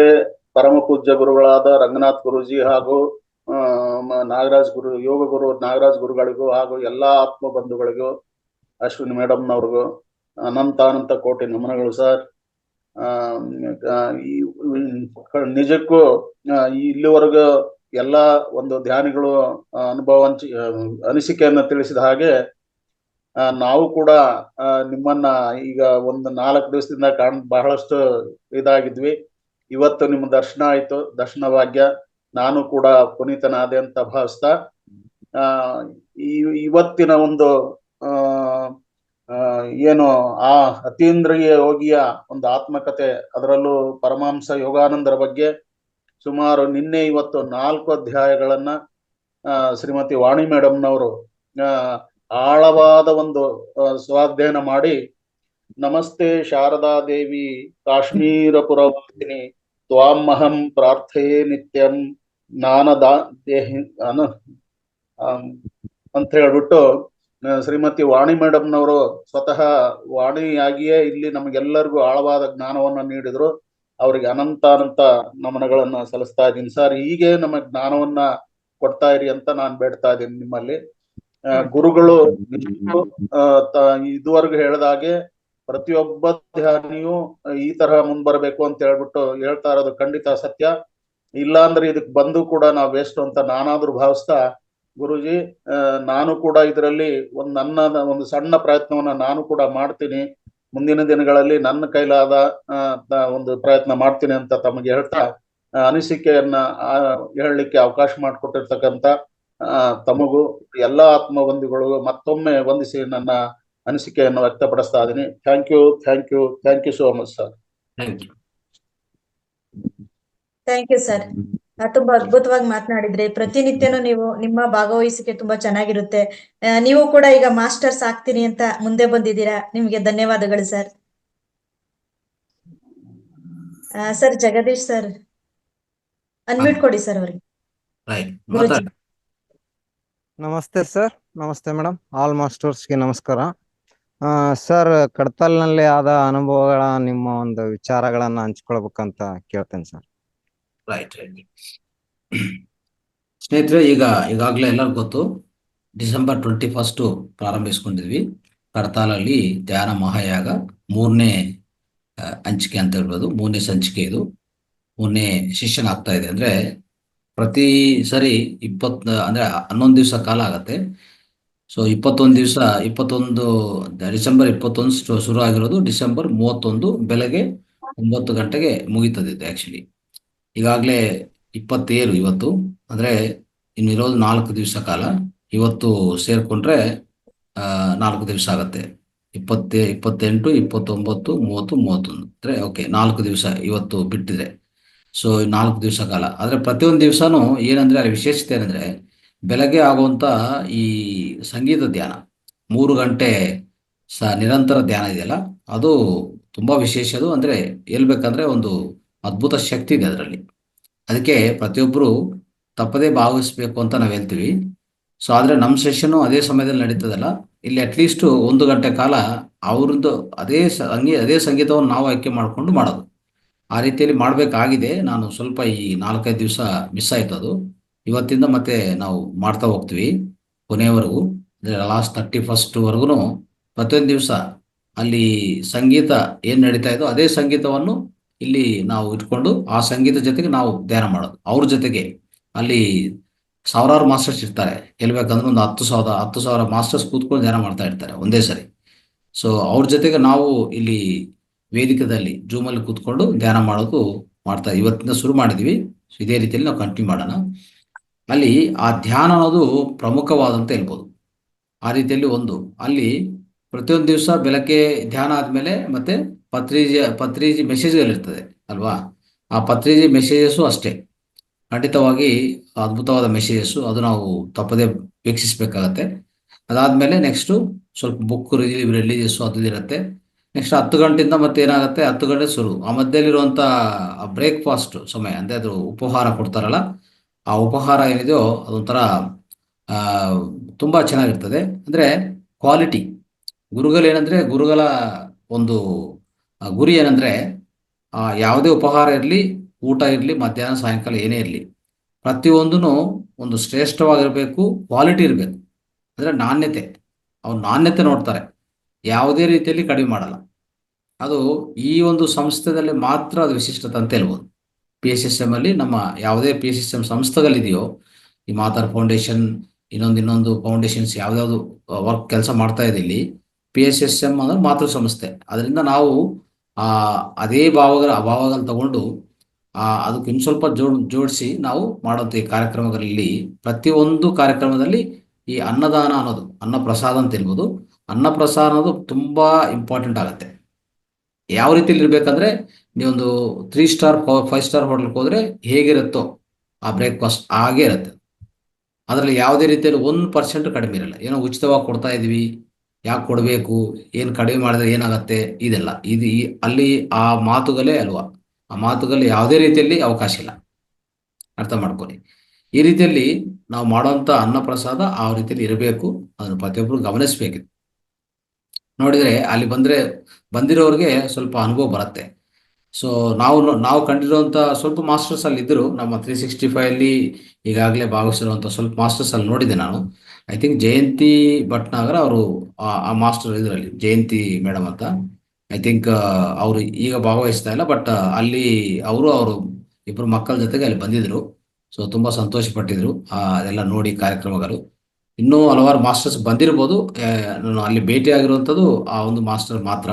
ಇನ್ನು ಸ್ವಲ್ಪ ಮಾಸ್ಟರ್ಸ್ ನಾನು ಗುರ್ತಿಸಕ್ಕಾಗಿಲ್ಲ, ಅವರೇ ಗುರ್ತಿಸಿ ಮಾತಾಡಿಸಿದ್ರು ಈ ತರ ಬಂದಿದ್ವಿ ಅಂತ. ಸೊ ತುಂಬಾ ಸಂತೋಷವಾಗ್ತಾ ಇದೆ ಅಂತ ಹೇಳಿದ್ರು. ಅಂದ್ರೆ ಅಲ್ಲಿ ಅದಾದ್ಮೇಲೆ ಆ ಬ್ರೇಕ್ಫಾಸ್ಟ್ ಆದ್ಮೇಲೆ ನೆಕ್ಸ್ಟ್ 10 ಗಂಟೆಗೆ ಶುರು ಆಗತ್ತೆ. 10 ಗಂಟೆಗೆ ಶುರು ಆದ ಕಾರ್ಯಕ್ರಮಗಳಲ್ಲಿ ವಿಶಿಷ್ಟ ಬರ್ತಾರೆ, ವಿಶಿಷ್ಟ ಮಾಸ್ಟರ್ಸ್ ಬರ್ತಾರೆ ಬೇರೆ ಬೇರೆ ಪ್ರದೇಶದಿಂದ. ಅಂದ್ರೆ ನಾರ್ತ್ ಇಂಡಿಯಾ ಮತ್ತೆ ಸೌತ್ ಇಂಡಿಯಾ ಆಗ್ಬೋದು, ಎಲ್ಲ ಕಡೆಯಿಂದ ಬರ್ತಾರೆ. ಅವರ ಟೀಚಿಂಗ್ಸ್ ಇರುತ್ತೆ. ಆ ಟೀಚಿಂಗ್ಸು ಅಷ್ಟೇ ವಿಧ ವಿಧ ಪ್ರದೇಶದಲ್ಲಿ ನಡೀತಾ ಇರುತ್ತೆ, ಏಕಕಾಲದಲ್ಲಿ ನಡೀತದೆ. ಒಂದ್ ಕಡೆ ತೆಲುಗು, ಒಂದ್ ಕಡೆ ಇಂಗ್ಲಿಷು, ಹಿಂದಿ, ಎಲ್ಲಾ ಸೆಷನ್ಸ್ಗಳು ಅಲ್ಲಿ ಆ ಪ್ರಾಂಗಣದಲ್ಲೇ ಆಗ್ತಾ ಇರ್ತದೆ. ಅಂದ್ರೆ ಸಭಾ ಪ್ರಾಂಗಣ, ಸರಸ್ವತಿ ಪ್ರಾಂಗಣದಲ್ಲಿ ಮತ್ತೆ ಅದಕ್ಕೆ ತಕ್ಕ ಶೆಡ್ಯೂಲ್ ಇರುತ್ತೆ. ಮತ್ತೆ ಬೇರೆ ಪ್ರಾಂತದಲ್ಲಿ ಮತ್ತೆ ಅಲ್ಲಿ ಏನಾಗಿದೆ, ಆ ಪ್ರಾಂಗಣದಲ್ಲಿ ಮತ್ತೆ ಪಾರ್ವತಿ ಪಿರಮಿಡ್ ಅಂತಿದೆ, ಮೆಗಾ ಪಿರಮಿಡ್ ಇದೆ. ಎಲ್ಲ ಕಡೆ ಬೇರೆ ಬೇರೆ ಪ್ಲೇಸ್ ಅಲ್ಲಿ ಬೇರೆ ಬೇರೆ ಸೆಷನ್ಸ್, ಅದು ಇಂಗ್ಲಿಷು, ಹಿಂದಿ, ಈ ಭಾಷೆದಲ್ಲಿ ಬೇರೆ ಬೇರೆ ಭಾಷೆದಲ್ಲಿ ಡಿಫ್ರೆಂಟ್ ಮಾಸ್ಟರ್ ಟೀಚ್ ಮಾಡ್ತಾ ಇರ್ತಾರೆ. ಅದಕ್ಕೂ ಭಾಗವಹಿಸ್ತಾ ಇರ್ತಾರೆ. ಈ ಸರಸ್ವತಿ ಪ್ರಾಂಗಣದಲ್ಲಿ, ಮೈನ್ ಪ್ರಾಂಗಣದಲ್ಲಿ ಅಲ್ಲಿ ಕೂತ್ಕೋತಾರೆ. ಈ ಸರಸ್ವತಿ ಪ್ರಾಂಗಣ ಹೇಗಿರ್ತದೆ ಅಂದ್ರೆ ಅದಕ್ಕೆ ಎದುರಾಗಿ ಡೈರೆಕ್ಟ್ ಅಪೋಸಿಟ್ ಆಗಿ ನಮ್ಮ ಶಕ್ತಿ ಸ್ಥಳ. ಶಕ್ತಿ ಸ್ಥಳ ಅಂದ್ರೆ ನಮ್ಮ ಗುರುಗಳ ಸಮಾಧಿ. ಅದು ತುಂಬಾ ಪವರ್ಫುಲ್. ಅದು ಅಲ್ಲಿ ನಾನು ಧ್ಯಾನ ಮಾಡಿದ್ದೀನಿ, ಸುಮಾರು 2-3 ಸಲ ಧ್ಯಾನ ಮಾಡಿದ್ದೀನಿ. ಈ 4 ದಿವಸದಲ್ಲಿ 3 ಸಲ ಧ್ಯಾನ ಮಾಡಿದ್ದೀನಿ. ತುಂಬಾ ಪವರ್ಫುಲ್ ಆಗಿರುತ್ತೆ, ಶಕ್ತಿವಂತವಾಗಿರುತ್ತೆ. ಯಾಕಂದ್ರೆ ಗುರುಗಳು ಅಲ್ಲೇ ಸಮಾಧಿ ಆಗಿರೋದು. ಆ ಸಮಾಧಿಯಲ್ಲಿ ಅದನ್ನು ಈಗ ಡೆವಲಪ್ ಮಾಡ್ತಾ ಇದ್ದಾರೆ, ಅಭಿವೃದ್ಧಿ ಮಾಡ್ತಾ ಇದ್ದಾರೆ. ಅದು ಮಾಡೋಕ್ಕೆ ತುಂಬಾ ಫಂಡ್ಸ್ ಬೇಕಾಗಿದೆ. ಸೊ ನಮ್ಮ ಸಂಸ್ಥೆದಲ್ಲಿ ಏನಂದ್ರೆ ಪ್ರತಿಯೊಂದು ನಿಧಾನವಾಗಿ ಆಗುತ್ತೆ, ಯಾವುದು ಸ್ಪೀಡಾಗಿ ಆಗಲ್ಲ. ಯಾಕಂದ್ರೆ ನಿಧಾನವಾಗಿ ಕಾರಣ ಏನಂದ್ರೆ ನಾವು ಯಾವುದು ಫೀಸು ಅದು ಇದು ಯಾವುದು ಕಲೆಕ್ಟ್ ಮಾಡಲ್ಲ. ಅಲ್ಲಿ ಬಂದಿರುವಂತ ವ್ಯಕ್ತಿಗಳಲ್ಲಿ ಅವರಿಂದ ಯಾವುದೇ ಫೀಸ್ ತಗೊಂಡೋದು ಇನ್ನೊಂದು ತಗೊಂಡೋದು ಯಾವುದು ಮಾಡಲ್ಲ. ಪ್ರತಿಯೊಂದು ಉಚಿತವಾಗಿ ಇರುತ್ತೆ. ಅದಕ್ಕೆ ಯಾರು ಡೊನೇಷನ್ಸ್ ಕೊಟ್ಟಿರೋಂಥ ಆ ಡೊನೇಷನ್ಸ್ನೇ ಅದು ಕನ್ಸ್ಟ್ರಕ್ಷನ್ ಆಗೋದು, ಅಭಿವೃದ್ಧಿ ಆಗೋದು, ಆ ರೀತಿಯಲ್ಲಿ ಆಗ್ತಾ ಇರ್ತದೆ. ಈಗ ಸ್ವಲ್ಪ ಡೆವಲಪ್ಮೆಂಟ್ ಆಗಿದೆ, ಒಂದು ವರ್ಷದಲ್ಲಿ ಮುಗಿಬೇಕು ಅಂತ ಸಂಕಲ್ಪ ಇಟ್ಕೊಂಡಿದ್ದಾರೆ ಗುರುಗಳ ಸಮಾಧಿಯನ್ನು. ಸಮಾಧಿ ಈಗಾಗಲೇ ಆಗಿದೆ, ಬಟ್ ಸಮಾಧಿ ಸುತ್ತು ಒಂದು 4 ಎಕರೆ ಕ್ಯಾಂಪಸ್ ತರ ಡೆವಲಪ್ ಮಾಡ್ತಾ ಇದ್ದಾರೆ. ಅದು ಶಕ್ತಿ ಸ್ಥಳ ಅಂತ. ಅದೇ ಆ ಎಂಟೈರ್ ಪ್ರಾಂಗಣ ಒಂದು 70 ಎಕರೆ 80 ಎಕರೆ ಇದೆ. ಅದರಲ್ಲಿ ಇದೊಂದು 4 ಎಕರೆ ಯಾವುದು ಶಕ್ತಿ ಸ್ಥಳ, ಅದು ಪ್ರಧಾನವಾಗಿದೆ. ಸೊ ಇಲ್ಲಿ ಬಂದಿರುವಂತ ಹಲವಾರು ಮಾಸ್ಟರ್ಸ್ಗೆ ಸ್ಟೇ ಮಾಡ್ಬೇಕಾದ್ರೆ ಏನ್ ಬೇಕು ಅವ್ರಿಗೆ ಸ್ಟೇಯಿಂಗ್ ಫೆಸಿಲಿಟಿ ಬೇಕಲ್ಲ, ರೂಮ್ಸ್ ಬೇಕಲ್ಲ. ಸೊ ಅದಕ್ಕೇನ್ ಮಾಡಿದ್ರು, ಆ ಫೆಸಿಲಿಟಿಗೋಸ್ಕರ ಒಂದು ದ್ವಾರಕಾ ನಿವಾಸ್ ಅಂತ ಒಂದು ಮಾಡ್ತಾ ಇದ್ದಾರೆ. ದ್ವಾರಕಾ ನಿವಾಸ್ ಅಲ್ಲಿ ಆಲ್ಮೋಸ್ಟ್ ಒಂದು 10,000 ಮಾಸ್ಟರ್ಸ್ ಒಂದೇ ಸರಿ ಅಲ್ಲಿ ಉಳ್ಕೊಳಕ್ಕೆ ಆ ಪ್ರಯತ್ನ ನಡೀತಾ ಇದೆ. ಇದು ಈಗಾಗಲೇ ಅದನ್ನು ಕನ್ಸ್ಟ್ರಕ್ಷನ್ ಅಲ್ಲಿ ಇದೆ. ಒಂದು 30-40 ಒಂದು 50% ಕಂಪ್ಲೀಟ್ ಆಗ್ಬೋದು. ಇನ್ನೊಂದು 50% ಇನ್ನೊಂದು ವರ್ಷದಲ್ಲಿ ಕಂಪ್ಲೀಟ್ ಮಾಡಕ್ಕೆ ಅವರು ಯೋಚನೆ ಇಟ್ಕೊಂಡಿದ್ದಾರೆ. ಅದು ಮತ್ತೆ ಗುರಿ ಆಗಿದೆ. ಅದು ಗುರಿ ಲಕ್ಷ್ಯ ಇಟ್ಕೊಂಡಿದ್ದಾರೆ. ಅದು ಆಗ್ತಾ ಇದೆ ಒಂದು ಕಡೆ. ಈ ರೀತಿಯಲ್ಲಿ ಪಿರಮಿಡ್ ಅಂತೂ 100% ಕಂಪ್ಲೀಟ್ ಆಗಿದೆ. 180 ಪಿರಮಿಡ್ ಅದು. ಸೊ ಆ ದೊಡ್ಡ pyramid, so mega pyramid, Maheshwara mega pyramid ಅಂತ ಆ ಇಡೀ ಜಾಗವನ್ನು ಕೈಲಾಸಪುರಿ ಅಂತ ನಮ್ಮ ಗುರುಗಳು ಹೆಸರಿಟ್ಟಿದ್ದಾರೆ. ಕೈಲಾಸಪುರಿ ಯಾಕಂದ್ರೆ ಅಲ್ಲಿ ಕೈಲಾಸ ಈಶ್ವರ ಅಲ್ಲಿದ್ದಾರೆ. ಅಂದ್ರೆ ಮಹೇಶ್ವರ ಮೆಗಾ ಪಿರಮಿಡ್. ಸೊ ಆ ಪ್ಲೇಸ್ಗೂ ತುಂಬಾ ವಿಶಿಷ್ಟತೆ ಹೇಳ್ಬೋದು ಅಂತಂದ್ರೆ. ಯಾಕಂದ್ರೆ ಗುರುಗಳು ಕಂಡಿಟ್ಟಿರೋದು, ಅಲ್ಲಿ ಗುರುತಿಸಿರೋದೇನಂದ್ರೆ ಇಲ್ಲಿ ವಿಶೇಷವಾಗಿ ಶಂಕರಾಚಾರ್ಯ ಅವರು, ಅಂದ್ರೆ ಅವ್ರು ಹೋಗ್ತಾ ಅವ್ರ ಪ್ರಯಾಣದಲ್ಲಿ ಶಂಕರಾಚಾರ್ಯ ಆ ದಿವಸ ಅಂದ್ರೆ ಪುರಾತನ ಕಾಲದಲ್ಲಿ, ಪ್ರಾಚೀನ ಕಾಲದಲ್ಲಿ ಶಂಕರಾಚಾರ್ಯರು ಅಲ್ಲಿ ಬಂದು ಧ್ಯಾನ ಮಾಡಿ ಹೋಗಿರುವಂತ ಪ್ಲೇಸ್ ಅಂತ ಹೇಳಿದ್ರು. ಅಲ್ಲಿ ಧ್ಯಾನ ಮಾಡಿದ ಅಂತ ಹೇಳಿದ್ರು. ಅದಕ್ಕೆ ಆ ವಿಶಿಷ್ಟವಾಗಿ ಈ ಪ್ಲೇಸ್ ಅನ್ನು ಆಯ್ಕೆ ಮಾಡ್ಕೊಂಡ್ರು. ಅದನ್ನು ಹೇಳಿದ್ದಾರೆ ಗುರುಗಳು. ಸೊ ಈ ರೀತಿಯಲ್ಲಿ ಸ್ನೇಹಿತರೆ, ಅಲ್ಲಿ ಪ್ರತಿಯೊಂದು ಇಂಚು ತುಂಬಾ ವಿಶಿಷ್ಟವಾಗಿರೋದು ಅಂತ ಹೇಳ್ಬೇಕು ಅದು. ಆಮೇಲೆ ಅಲ್ಲಿಂದ ಈ ಕಡೆ ಒಂದ್ ಕಡೆ ಸ್ಟಾಲ್ಸ್ ಅರೇಂಜ್ ಮಾಡಿದ್ರು. ಆ ಕಡೆ ಶಕ್ತಿ ಸ್ಥಳ, ಈ ಕಡೆ ದ್ವಾರಕಾ ನಿವಾಸು, ಆ ಕಡೆ ಮತ್ತೆ ಡೈನಿಂಗ್ ನೋಡಿದ್ರೆ ತುಂಬಾ ದೊಡ್ಡದು. ಅಂದ್ರೆ ಏಕಕಾಲದಲ್ಲಿ ಸುಮಾರು ಒಂದು 10-15 ಮೆಷಿನ್ಸ್ ರನ್ ಆಗ್ತಾ ಇರ್ತದೆ ಅಲ್ಲಿ. ಓಕೆ, ಅವಾಗ ಏನಾಗುತ್ತೆ ಅಂದ್ರೆ ಅಲ್ಲಿ ಸುಮಾರು ವಾಲಂಟಿಯರ್ಸೇ ಸರ್ವ್ ಮಾಡೋದು, ವಾಲಂಟಿಯರ್ಸೇ ಅಲ್ವಾ. ಆ ವಾಲಂಟಿಯರ್ ಸರ್ವ್ ಮಾಡೋದ್ರಲ್ಲಿ ತುಂಬಾ ಪ್ರೀತಿ ತೋರಿಸ್ತಾರೆ. ಯಾವುದೇ ರೀತಿಯಲ್ಲಿ ಅಲ್ಲಿ ನಿಮ್ಗೆ ಆತರ ಅನಿಸ್ತದೆ, ಒಂಥರ ನಮ್ಮ ಮನೆಗೆ ಹೋಗಿ ಸ್ವಂತ ಮನೆ ಅಂತ ಅನಿಸ್ತದೆ. ಯಾವುದೇ ರೀತಿಯಲ್ಲಿ ನಿಮ್ಗೆ ಅಲ್ಲೆಲ್ಲೋ ಅನ್ನ ಪ್ರಸಾದ ಅಂದ್ರೆ ಒಂಥರ ಕಿರ್ಲಿಂ ಭಾವನೆ ಏನಿಲ್ಲ. ಸೊ ಅದ್ಭುತವಾದ ರೀತಿಯಲ್ಲಿ ಒಂದು ಪ್ರೀತಿಯಿಂದ ಅವರು ಸರ್ವ್ ಬಡಿಸ್ತಾ ಇರ್ತಾರೆ ಆಹಾರ. ಸೊ ಪ್ರಸಾದವನ್ನು, ಅನ್ನ ಪ್ರಸಾದವನ್ನು ಅಂತ ಅದ್ಭುತವಾದ ರೀತಿಯಲ್ಲಿ ಇರುತ್ತೆ. ಸೊ ನೆಕ್ಸ್ಟು ಬಂದಿರೋ ಮಾಸ್ಟರ್ಸ್ ಅಲ್ಲಿ ಸೀನಿಯರ್ ಮಾಸ್ಟರ್ಸ್ ಬರ್ತಾರೆ. ಈ ಕಾರ್ಯಕ್ರಮ ಬಂದರೆ ಏನು ಪ್ರಯೋಜನ ಅಂದರೆ ನಿಮಗೆ ಹಲವಾರು ಸೀನಿಯರ್ ಮಾಸ್ಟರ್ಸ್ ಟಚ್ ಆಗ್ತಾರೆ ಅಲ್ಲಿ. ಅಂದರೆ ಇಲ್ಲಿ ನಿಮಗೆ ಟೀಚ್ ಮಾಡಿರ್ತಾರೆ ನೋಡಿ, ವೇದಿಕೆಯಲ್ಲಿ ಬಂದಿರ್ತಾರೆ, ನೀವು ಜೂಮಲ್ಲಿ ನೋಡಿರ್ತೀರ ಅಲ್ವಾ, ಅಲ್ಲಿ ಬಂದರೆ ನೇರವಾಗಿ ನೀವು ಭೇಟಿ ಮಾಡ್ಬೋದು. ಅಟ್ಲೀಸ್ಟ್ ಈ ಅವಕಾಶ ನೀವು ಈ ವರ್ಷ ತಗೊಂಡಿಲ್ಲ ಅಂದ್ರೂ ನೆಕ್ಸ್ಟ್ ವರ್ಷ ಖಂಡಿತವಾಗಿ ತಪ್ಪಿಸ್ಬಾರ್ದು, ನೀವು ಮಿಸ್ ಮಾಡ್ಕೋಬಾರ್ದು ಅಂತ ನಾನು ಹೇಳ್ತೀನಿ. ಯಾಕಂದರೆ ಅಲ್ಲಿ 10 ದಿನ ನೀವು ಏನು ಭಾಗವಹಿಸ್ತಿರೋ 10 ದಿನ, 10 11 ದಿವಸ ಅನ್ಕೊಂಡ್ರೆ ಆ 11 ದಿವಸ ನಿಮಗೆ ಒಂದು ಇಡೀ ಒಂದು ವರ್ಷಕ್ಕೆ ಬೇಕಾಗಿರೋ ಶಕ್ತಿ, ಯುಕ್ತಿ ಎಲ್ಲ ಕೊಡ್ತದೆ ನಿಮಗೆ. ಇದು ಮುಖ್ಯವಾದದ್ದು. ನಾವು ಅದೇ ಹೇಳ್ತಾ ಇರ್ತೀವಿ ಪದೇ ಪದೇ. ಆದರೆ ನಿಮ್ಗೆ ಅವಕಾಶ ಸಿಕ್ಕಿಲ್ಲ ಅಂದರೆ ಈ ವರ್ಷ, ನೆಕ್ಸ್ಟ್ ವರ್ಷ ಅಂತೂ ಮಿಸ್ ಮಾಡಕ್ಕೆ ಹೋಗ್ಬಿಡಿ. ಯಾವ ದಿವಸ ನಿಮ್ಗೆ ಅನುಕೂಲ ಆಗುತ್ತೋ ಆ ದಿವಸ ಹೋಗಿ ಅಲ್ಲಿ ಆ ಸಭಾ ಪ್ರಾಂಗಣದಲ್ಲಿ ಕೂತ್ಕೊಂಡು ಧ್ಯಾನ ಮಾಡಿದ್ರೆ ನಮ್ಮ ಕರ್ಮಗಳು ಕರ್ಗೋಗತ್ತೆ ಅಷ್ಟೇ. ನೀವೇನೇ ಕರ್ಮಗಳು ಇಟ್ಕೊಂಡು ಹೋಗಿ, ನಿಮ್ಗೆ ಎಷ್ಟೇ ಒಂಥರ ಗೊಂದಲ ಇರಲಿ ನಿಮ್ಮ ಮನಸ್ಸಲ್ಲಿ, ಆ ಸಭಾ ಪ್ರಾಂಗಣದಲ್ಲಿ ಅರ್ಲಿ ಮಾರ್ನಿಂಗ್ ಮೆಡಿಟೇಷನ್ 3 ದಿವಸ ನೀವು ಭಾಗವಹಿಸಿ ಸಾಕು. 3 ದಿವಸ ನಿಮ್ಗೆ ನಿಮ್ಮ ಇಡೀ 11 ದಿವಸದಲ್ಲಿ ಕಾರ್ಯಕ್ರಮದಲ್ಲಿ 3 ದಿವಸ ನೀವು ಭಾಗವಹಿಸಿ, ಇಲ್ಲ 2 ದಿವಸ ಆ ಅರ್ಲಿ ಮಾರ್ನಿಂಗ್ ಮೆಡಿಟೇಷನ್ ಮಾಡಿ. ಮತ್ತೆ ಸಾಯಂಕಾಲ ಮೆಡಿಟೇಷನ್ ಇರುತ್ತೆ, ಅಲ್ಲಿ ಮೆಗಾ ಪಿರಮಿಡಲ್ ಮೆಡಿಟೇಷನ್ ಮಾಡಿ, ಶಕ್ತಿ ಸ್ಥಳಲ್ಲಿ ಮೆಡಿಟೇಷನ್ ಮಾಡಿ. ಈ 4 ಮೆಡಿಟೇಷನ್ಸ್ ಮಿಸ್ ಮಾಡ್ಕೋಬಾರ್ದು. ಮಾಡಿಕೊಂಡು ಮಿಕ್ಕಿದ ಕಾರ್ಯಕ್ರಮಗಳಲ್ಲಿ ವೀಕ್ಷಿಸಿ, ಹಲವಾರು ಸೀನಿಯರ್ ಮಾಸ್ಟರ್ಸ್ ಭೇಟಿಯಾಗಿ, ನಿಮ್ಮ ಕೊಲೀಗ್ಸ್ನು ಭೇಟಿಯಾಗಿ, ಈ ರೀತಿಯಲ್ಲಿ ನೀವು ಅಲ್ಲಿ ಬಂದಿರೋ ಇಷ್ಟು ಪ್ರಯೋಜನಗಳಿದೆ. ಆದರೆ ಬಂದಿಲ್ಲ ಅಂದರೆ ಏನು ಗೊತ್ತಾಗತ್ತೆ ಅಲ್ವಾ? ಅದಕ್ಕೋಸ್ಕರ ನಾನು ಹೋಗ್ತೀನಿ. ನಾನು ಹೋಗೋದಕ್ಕೂ ಅಲ್ಲಿ ಕಾರಣ ಏನಂದರೆ ಒಂಥರ ಇದು ಯಾವ ರೀತಿಯಲ್ಲಿ ಅಂದರೆ ಸ್ನೇಹಿತರೆ, ಇದು ಶಕ್ತಿ ಕ್ಷೇತ್ರ. ನೀವು ಟೆಂಪಲ್ಗೆ ಯಾಕೆ ಹೋಗ್ತೀರಿ? ಶ್ರೀಶೈಲ, ಇಲ್ಲಾಂದರೆ ವಿಧ ವಿಧ ಪ್ಲೇಸ್ಗೆ ಹೋಗ್ತಾ ಇರ್ತೀವಿ, ತಿರುಪತಿ, ಪ್ರತಿಯೊಂದು ಕಡೆ ಹೋಗ್ತೀವಲ್ಲ. ಯಾಕೆ ಹೋಗ್ತೀವಿ? ಅಲ್ಲಿರುವಂಥ ಶಕ್ತಿಗೋಸ್ಕರ ಅಲ್ವಾ? ಅಲ್ಲಿ ಅದೊಂದು ಶಕ್ತಿ ಕ್ಷೇತ್ರ, ಅಲ್ಲಿ ದೇವರಿದ್ದಾರೆ, ಅಂದರೆ ಅವರು ಭಗವಂತರು ಅಲ್ಲಿದ್ದಾರೆ. ಸೊ ದೊಡ್ಡ ಮಹನೀಯಗಳವರು, ಅವರೆಲ್ಲ ದೊಡ್ಡ ದೊಡ್ಡ ಯೋಗಿಗಳು ಅಲ್ಲಿ ಪ್ರತಿಷ್ಠಾಪನೆ ಆಗಿದ್ದಾರೆ. ಅವರ ಶಕ್ತಿಯಿಂದ ನಮಗೂ ಆ ಪಾಸಿಟಿವ್ ಎನರ್ಜಿ ಸಿಗತ್ತೆ ಅಂತ ಹೋಗ್ತೀವಿ ಅಲ್ವಾ? ಇಲ್ಲೇನೂ ಅಷ್ಟೇ. ಇಲ್ಲಿ ಅದಕ್ಕಿಂತ ಹೆಚ್ಚು ಹೇಳ್ಬೇಕಂದ್ರೆ ನಿಮಗೆಲ್ಲ ಗೊತ್ತು, ನಾವು ಎಷ್ಟು ಸ್ತೋತ್ರಗಳು ಮಾಡಿದ್ರು, ಎಷ್ಟು ಜಪ ಮಾಡಿದ್ರು ಅದಕ್ಕಿಂತ ಉನ್ನತವಾದ್ದು ಧ್ಯಾನ ಅಲ್ವಾ? ಕೋಟಿ ಏನಂತಂದ್ರೆ, ಕೋಟಿ ಸ್ತೋತ್ರಗಳ ಸಮ ಒಂದು ಜಪ ಆದರೆ ಕೋಟಿ ಜಪಗಳ ಸಮ ಒಂದು ಧ್ಯಾನ ಅಂತ ಹೇಳ್ತಾರೆ ಅಲ್ವಾ? ಆ ರೀತಿಯಲ್ಲಿ ಧ್ಯಾನ ಅನ್ನೋದು ಅಷ್ಟು ಮುಖ್ಯವಾದ. ಆ ಹಲವಾದ ಧ್ಯಾನ ಇಲ್ಲಿ ಆಗ್ತದೆ. ಇಲ್ಲಿ ಒಬ್ಬರು ಇಬ್ಬರು ಅಲ್ಲ, ಸಾವಿರಾರು ಮಾಸ್ಟರ್ಸ್ ಮಾಡುವಂಥ ಧ್ಯಾನ ಪ್ಲೇಸ್ ಕ್ಷೇತ್ರ ಅದು. ಅಲ್ಲಿ ಎಷ್ಟು ಶಕ್ತಿ ಇರ್ತದೆ ಅಲ್ಲಿ? ಈಗಾಗಲೇ ಹೇಳಿದ ಪ್ರಕಾರ ಕೋಟಿ ಜಪಗ ಸಮಾನ ಒಂದು ಧ್ಯಾನ ಅಂತ ಹೇಳೋದು. ಅವಾಗ ಅಷ್ಟು ಧ್ಯಾನ ಆಗುವಾಗ ನಾವು ಅಲ್ಲಿ ಹೋದ್ರೆ ಏನಾಗತ್ತೆ? ನಮ್ಮಲ್ಲಿರುವಂಥ ನಮ್ಮ ಆರ, ಅಂದರೆ ನಮ್ಮ ಪ್ರಭಾವಲಿ ಅಂತ ಹೇಳ್ತೀವಲ್ಲ, ಈ ಪ್ರಭಾವಲಿ ಆರ ಏನಿದೆಯೋ ಆರ ಎಲ್ಲ ಕ್ಲೀನ್ಸ್ ಆಗುತ್ತೆ. ನೀವು ಅಲ್ಲಿಂದ ಬಂದರೆ ಒಂದು ಹೊಸ ವ್ಯಕ್ತಿ ಆಗ್ತೀರಾ ನೀವು ಅಲ್ವಾ? ಒಂದು ಹೊಸ ವ್ಯಕ್ತಿ ಅಂದರೆ ಅವತ್ತಿಂದ ನೀವು ಅಲ್ಲಿಂದ 3 ದಿವಸ 4 ದಿವಸ ಎಷ್ಟು ಕಾಲನೋ ಗೊತ್ತಿಲ್ಲ, ನಿಮ್ಗೆ ಎಷ್ಟು ಅನುಕೂಲ ಆದರೆ ಅಷ್ಟು ದಿವಸಗಳು ಅಲ್ಲಿದ್ದು ಮತ್ತೆ ನೀವು ವಾಪಸ್ಸು ಈ ಪ್ರಪಂಚಕ್ಕೆ ಬಂದರೆ ಹೆಂಗಿರುತ್ತೆ ಅಂದರೆ ಒಂದು ಹೊಸ ನವೀನ ವ್ಯಕ್ತಿಯ ಅಂತ ಆ ರೀತಿಯಲ್ಲಿ ಆಗ್ಬಿಡ್ತದೆ ಅಲ್ವಾ? ಸೊ ಅದು ಪ್ರತಿಯೊಬ್ಬರಿಗೂ ಅನುಭವ ಸಿಗತ್ತೆ. ದಯವಿಟ್ಟು ಇದು ನೆಕ್ಸ್ಟ್ ವರ್ಷ ಅಂತೂ ಈಗ ಐ ಥಿಂಕ್ ಇಲ್ಲಿರುವಂಥ ಮಾಸ್ಟರ್ಸ್ ನಾನು ತುಂಬ ಕಡಿಮೆನೇ ಅಲ್ಲಿ ಕಂಡುಹಿಡಿದ್ದೀನಿ. ಅಂದರೆ ಜಾಸ್ತಿ ನನಗೆ ಕಾಣಿಸಿಲ್ಲ, ಒಬ್ಬರು ಮಾಸ್ಟರ್ ಮಾತ್ರ ಕಾಣಿಸಿದ್ರು, ಮಿಕ್ಕಿರೋರು ಮಾತಾಡ್ತಾ ಇದ್ರು. ಅವರು ಯೂಟ್ಯೂಬಲ್ಲಿ ಇದ್ರು ಅಂತ ಹೇಳಿದ್ರು, ಜೂಮಲ್ಲಿ ಬರ್ತಾ ಇಲ್ಲ, ಬಟ್ ಯೂಟ್ಯೂಬಲ್ಲಿ ದಿವಸ ನಾವು ನಿಮ್ಮ ವಿಡಿಯೋದಲ್ಲಿ ನೋಡ್ತಾ ಇರ್ತೀವಿ, ಕಾರ್ಯಕ್ರಮ ನೋಡ್ತಾ ಇರ್ತೀವಿ ಅಂತ ಹೇಳ್ತಾ ಇದ್ರು. ಸಂತೋಷ ಆಯಿತು. ಸೊ ಆದಷ್ಟು ನೆಕ್ಸ್ಟ್ ಮುಂದಿನ ವರ್ಷ ಯಾರು ಮಿಸ್ ಹೋಗ್ಬೇಡಿ. ಆದಷ್ಟು ಒಂದು ಟೀಮೇ ರೆಡಿ ಮಾಡ್ಕೊಂಡು ಹೋಗಿ. ಇನ್ನೇನು ಮಾಡ್ತೀವಿ ನಾವು ಒಂದು ವರ್ಷದಲ್ಲಿ ನೋಡಿ, ಈಗ ರಾಮೇಶ್ವರಮು ಇದು ಅದು ತೀರ್ಥಯಾತ್ರೆಗಳು ಹೋಗ್ತೀವಿ, ಅದೆಲ್ಲ ಎಲ್ಲಿಗೆ ಹೋದ್ರೂ ಅಲ್ಲಿ ಎಲ್ಲೇ ಹೋದ್ರೂ ನಿಮಗೆ ಒಂಥರ ಕಾಲಿನಡಕೆ ಮತ್ತೆ ಪರಿಶ್ರಮ, ದೇಹಕ್ಕೆ ಪರಿಶ್ರಮ ಅಷ್ಟೇ, ನಿಮ್ಗೆ ಸಿಗೋದಂತೂ ಏನಿಲ್ಲ. ನಿಮಗೆ ಶಕ್ತಿ ಸಿಗ್ಬೇಕು ಅಲ್ವಾ? ಶಕ್ತಿ ಸಿಗ್ಬೇಕು ಮತ್ತೆ ಜ್ಞಾನ ಸಿಗ್ಬೇಕು, ಎರಡೂ ಇಲ್ಲಿ ಲಭ್ಯವಾಗತ್ತೆ. ಓಕೆ, ಅಲ್ಲಿ ಆಗ್ತಾ ಇರೋಂಥ ಕಾರ್ಯಕ್ರಮಗಳು ತೆಲುಗೇ ಆಗ್ತಾ ಇರ್ತದೆ ಅಂತ ಇಟ್ಕೊಳ್ಳಿ, ಪರವಾಗಿಲ್ಲ. ತೆಲುಗು ಎಷ್ಟು ಅರ್ಥ ಆಗೋದು ಅರ್ಥ ಮಾಡ್ಕೊಳ್ಳಿ ಅಲ್ವಾ? ಆದರೆ ಒಂದು 2 ದಿವಸ 3 ದಿವಸ ಅಲ್ಲಿದ್ರು ನಿಮಗೆ ಆ ಮಾಡೋಂಥ ಈ ಬೆಳಗ್ಗೆ ಮಾಡೋಂಥ ಧ್ಯಾನ ಇದೆ ನೋಡಿ, ಅಲ್ಲಿ ಗುರುಗಳು ನೇರವಾಗಿ ಆ ಸ್ಟೇಜ್ ಮೇಲೆ ಕೂತ್ಕೊಂಡು, ಅಲ್ಲಿ ಗುರುಗಳು ನಡೆಯಾಡಿದ ಪ್ಲೇಸ್ ಅದು, ಎಲ್ಲ ಕಡೆ ಓಡಾಡ್ತಾ ಇದ್ರು ಅವ್ರು ಇರುವಾಗನೇ, ಬದುಕಿರುವಾಗನೇ ಎಲ್ಲ ಕಡೆ ಓಡಾಡ್ತಾ ಇದ್ರು, ಆ ಪ್ಲೇಸ್ ಎಲ್ಲ ಓಡಾಡ್ತಾ ಇದ್ರು.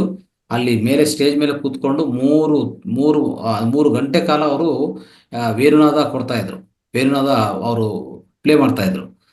ಆ ಅವರ ವೇರುನಾದದಲ್ಲಿ ನಾವೆಲ್ಲರೂ ಧ್ಯಾನ ಮಾಡ್ತಾ ಇದ್ವಿ. ಅಂದ್ರೆ ಅಲ್ಲಿ ಅವ್ರ ವೈಬ್ರೇಷನ್ಸ್ ಇರುತ್ತಾ ಇಲ್ಲ, ಅವ್ರ ಸಮಾಧಿ ಇದೆ. ಸಮಾಧಿ ಅಂದ್ರೆ ಆ ಸಮಾಧಿ ಸುತ್ತು ಎಷ್ಟು ಪ್ರಭಾವ ಇರುತ್ತೆ ಅವ್ರದ್ದು, ಎಷ್ಟು ಶಕ್ತಿ ಇರುತ್ತೆ. ಇದಕ್ಕೋಸ್ಕರ ಹೋಗ್ಬೇಕು ಅಂತ ನನಗಿಲ್ಲ.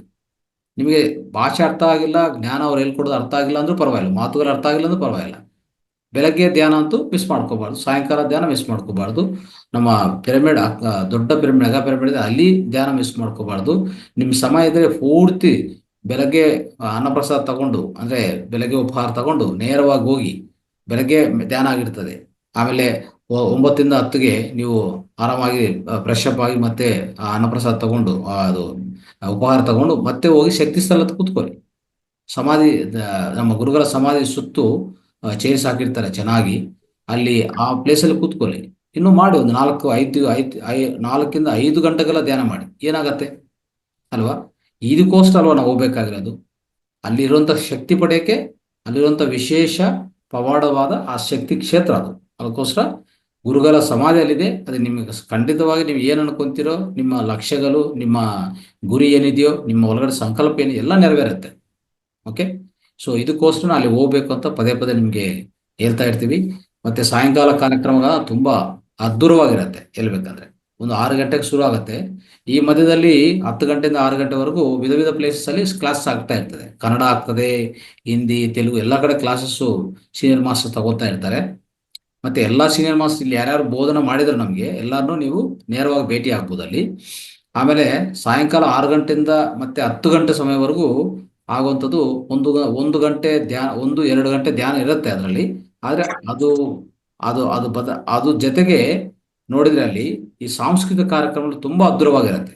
ಒಂಥರ ಒಳ್ಳೆ ಸಾಂಗ್ಸ್ ಆಗ್ಬೋದು, ಇನ್ನು ಬೇರೆ ಬೇರೆ ವಿಶಿಷ್ಟ ವ್ಯಕ್ತಿಗಳು ಬರ್ಬೋದು, ಅವ್ರ ಪ್ರವಚನ ಕೊಡೋದು, ಸಾಂಸ್ಕೃತಿಕ ಕಾರ್ಯಕ್ರಮಗಳು, ಹಾಡುಗಳು, ಡ್ಯಾನ್ಸ್ಗಳು, ಅಂದ್ರೆ ನಮ್ಮ ಈ ಅಂದ್ರೆ ಪ್ರಾಚೀನ ಕಲೆಗಳೇನಿದೆಯೋ ಆ ಕಲೆ ಪ್ರತಿಯೊಂದು, ಈ ಕಥಕ್ ಡ್ಯಾನ್ಸ್ ಆಗ್ಬೋದು, ಭರತನಾಟ್ಯ, ಪ್ರತಿಯೊಂದು ಇರುತ್ತೆ ಅದರಲ್ಲಿ. ಎಲ್ಲ ಸಾಯಂಕಾಲ 6 ಗಂಟೆ 10 ಗಂಟೆವರೆಗೂ ಅದ್ಭುತವಾದ ರೀತಿಯಲ್ಲಿ ಅದ್ಭುತವಾಗಿರುತ್ತೆ. ಅವೆಲ್ಲ ನೀವು ಎಂಜಾಯ್ ಮಾಡ್ಬೋದು. ಎಂಟರ್ಟೈನ್ಮೆಂಟು ಸಿಗತ್ತೆ, ಅದರಲ್ಲಿ ಏನು ಡೌಟ್ ಇಲ್ಲ. ಸೊ ಈ ರೀತಿಯಲ್ಲಿ ಸ್ನೇಹಿತರೆ ಇಷ್ಟೆಲ್ಲ ಇದೆ ಅದರಲ್ಲಿ. ಇದೆಲ್ಲ ನಾನು ಅನುಭವಿಸಿ ಇಲ್ಲಿ ಬಂದಿದ್ದೀನಿ 4 ದಿವಸ ಕಾಲ. ಅದಕ್ಕೋಸ್ಕರ ನಿಮ್ಮ ಜೊತೆಗೆ ಅದು ಹಂಚ್ಕೊಂಡಕ್ಕೆ ನಾನು ಪ್ರಯತ್ನ ಮಾಡಿದ್ದೀನಿ. ಇನ್ನು ಹೇಳ್ತಾ ಹೋದ್ರೆ ಇದು ಒಂಥರ ಸಾಕ್ತಾ ಇರ್ತದೆ. ಸೊ ಅದಕ್ಕೂ ಸಮಯ ಕಡಿಮೆ ಆಗುತ್ತೆ. ಮುಂದಿನ ಕಾರ್ಯಕ್ರಮಕ್ಕೆ ಹೋಗೋಣ. So thank you so much. ಧನ್ಯವಾದಗಳು. ಕೇಳಿಸ್ಕೊಳ್ಳಿ. Thank you. ಧನ್ಯವಾದಗಳು ಗುರುಜಿ. ನಮಗೂ ಕೂಡ ಎಲ್ರಿಗೂ ಹೋಗ್ಬೇಕು ಅಂತ ತುಂಬಾ ಆಸೆ ಇತ್ತು. ಮುಂದಿನ ವರ್ಷ ಖಂಡಿತವಾಗ್ಲೂ ನಾನು ಬರ್ತೀನಿ ಗುರುಜಿ ಅಂತ ಹೇಳ್ತಾ ಕೇಳ್ತಾ ಇದ್ದೆ ನಾನೇ ಫಸ್ಟ್ ಗುರುಜಿ ಅಲ್ಲಿ ನಡೆದಿರೋಂತಹ ಅನುಭವಗಳನ್ನ ಹಂಚ್ಕೊಳ್ಳಿ ಅಂತ. ಸಮಯಾವಕಾಶ ಮತ್ತೆ ಸಿಗೋದಿಲ್ವೋ ಏನೋ ಅನ್ಬಿಟ್ಟು ನಾವು ಕೇಳಲಿಲ್ಲ. ಜಗದೀಶ್ ಬಾವಕಟ್ಟೆ ಸರ್ ಕೇಳಿದ್ದೀರಾ, ನಿಮಗೆ ಧನ್ಯವಾದಗಳು ಸರ್.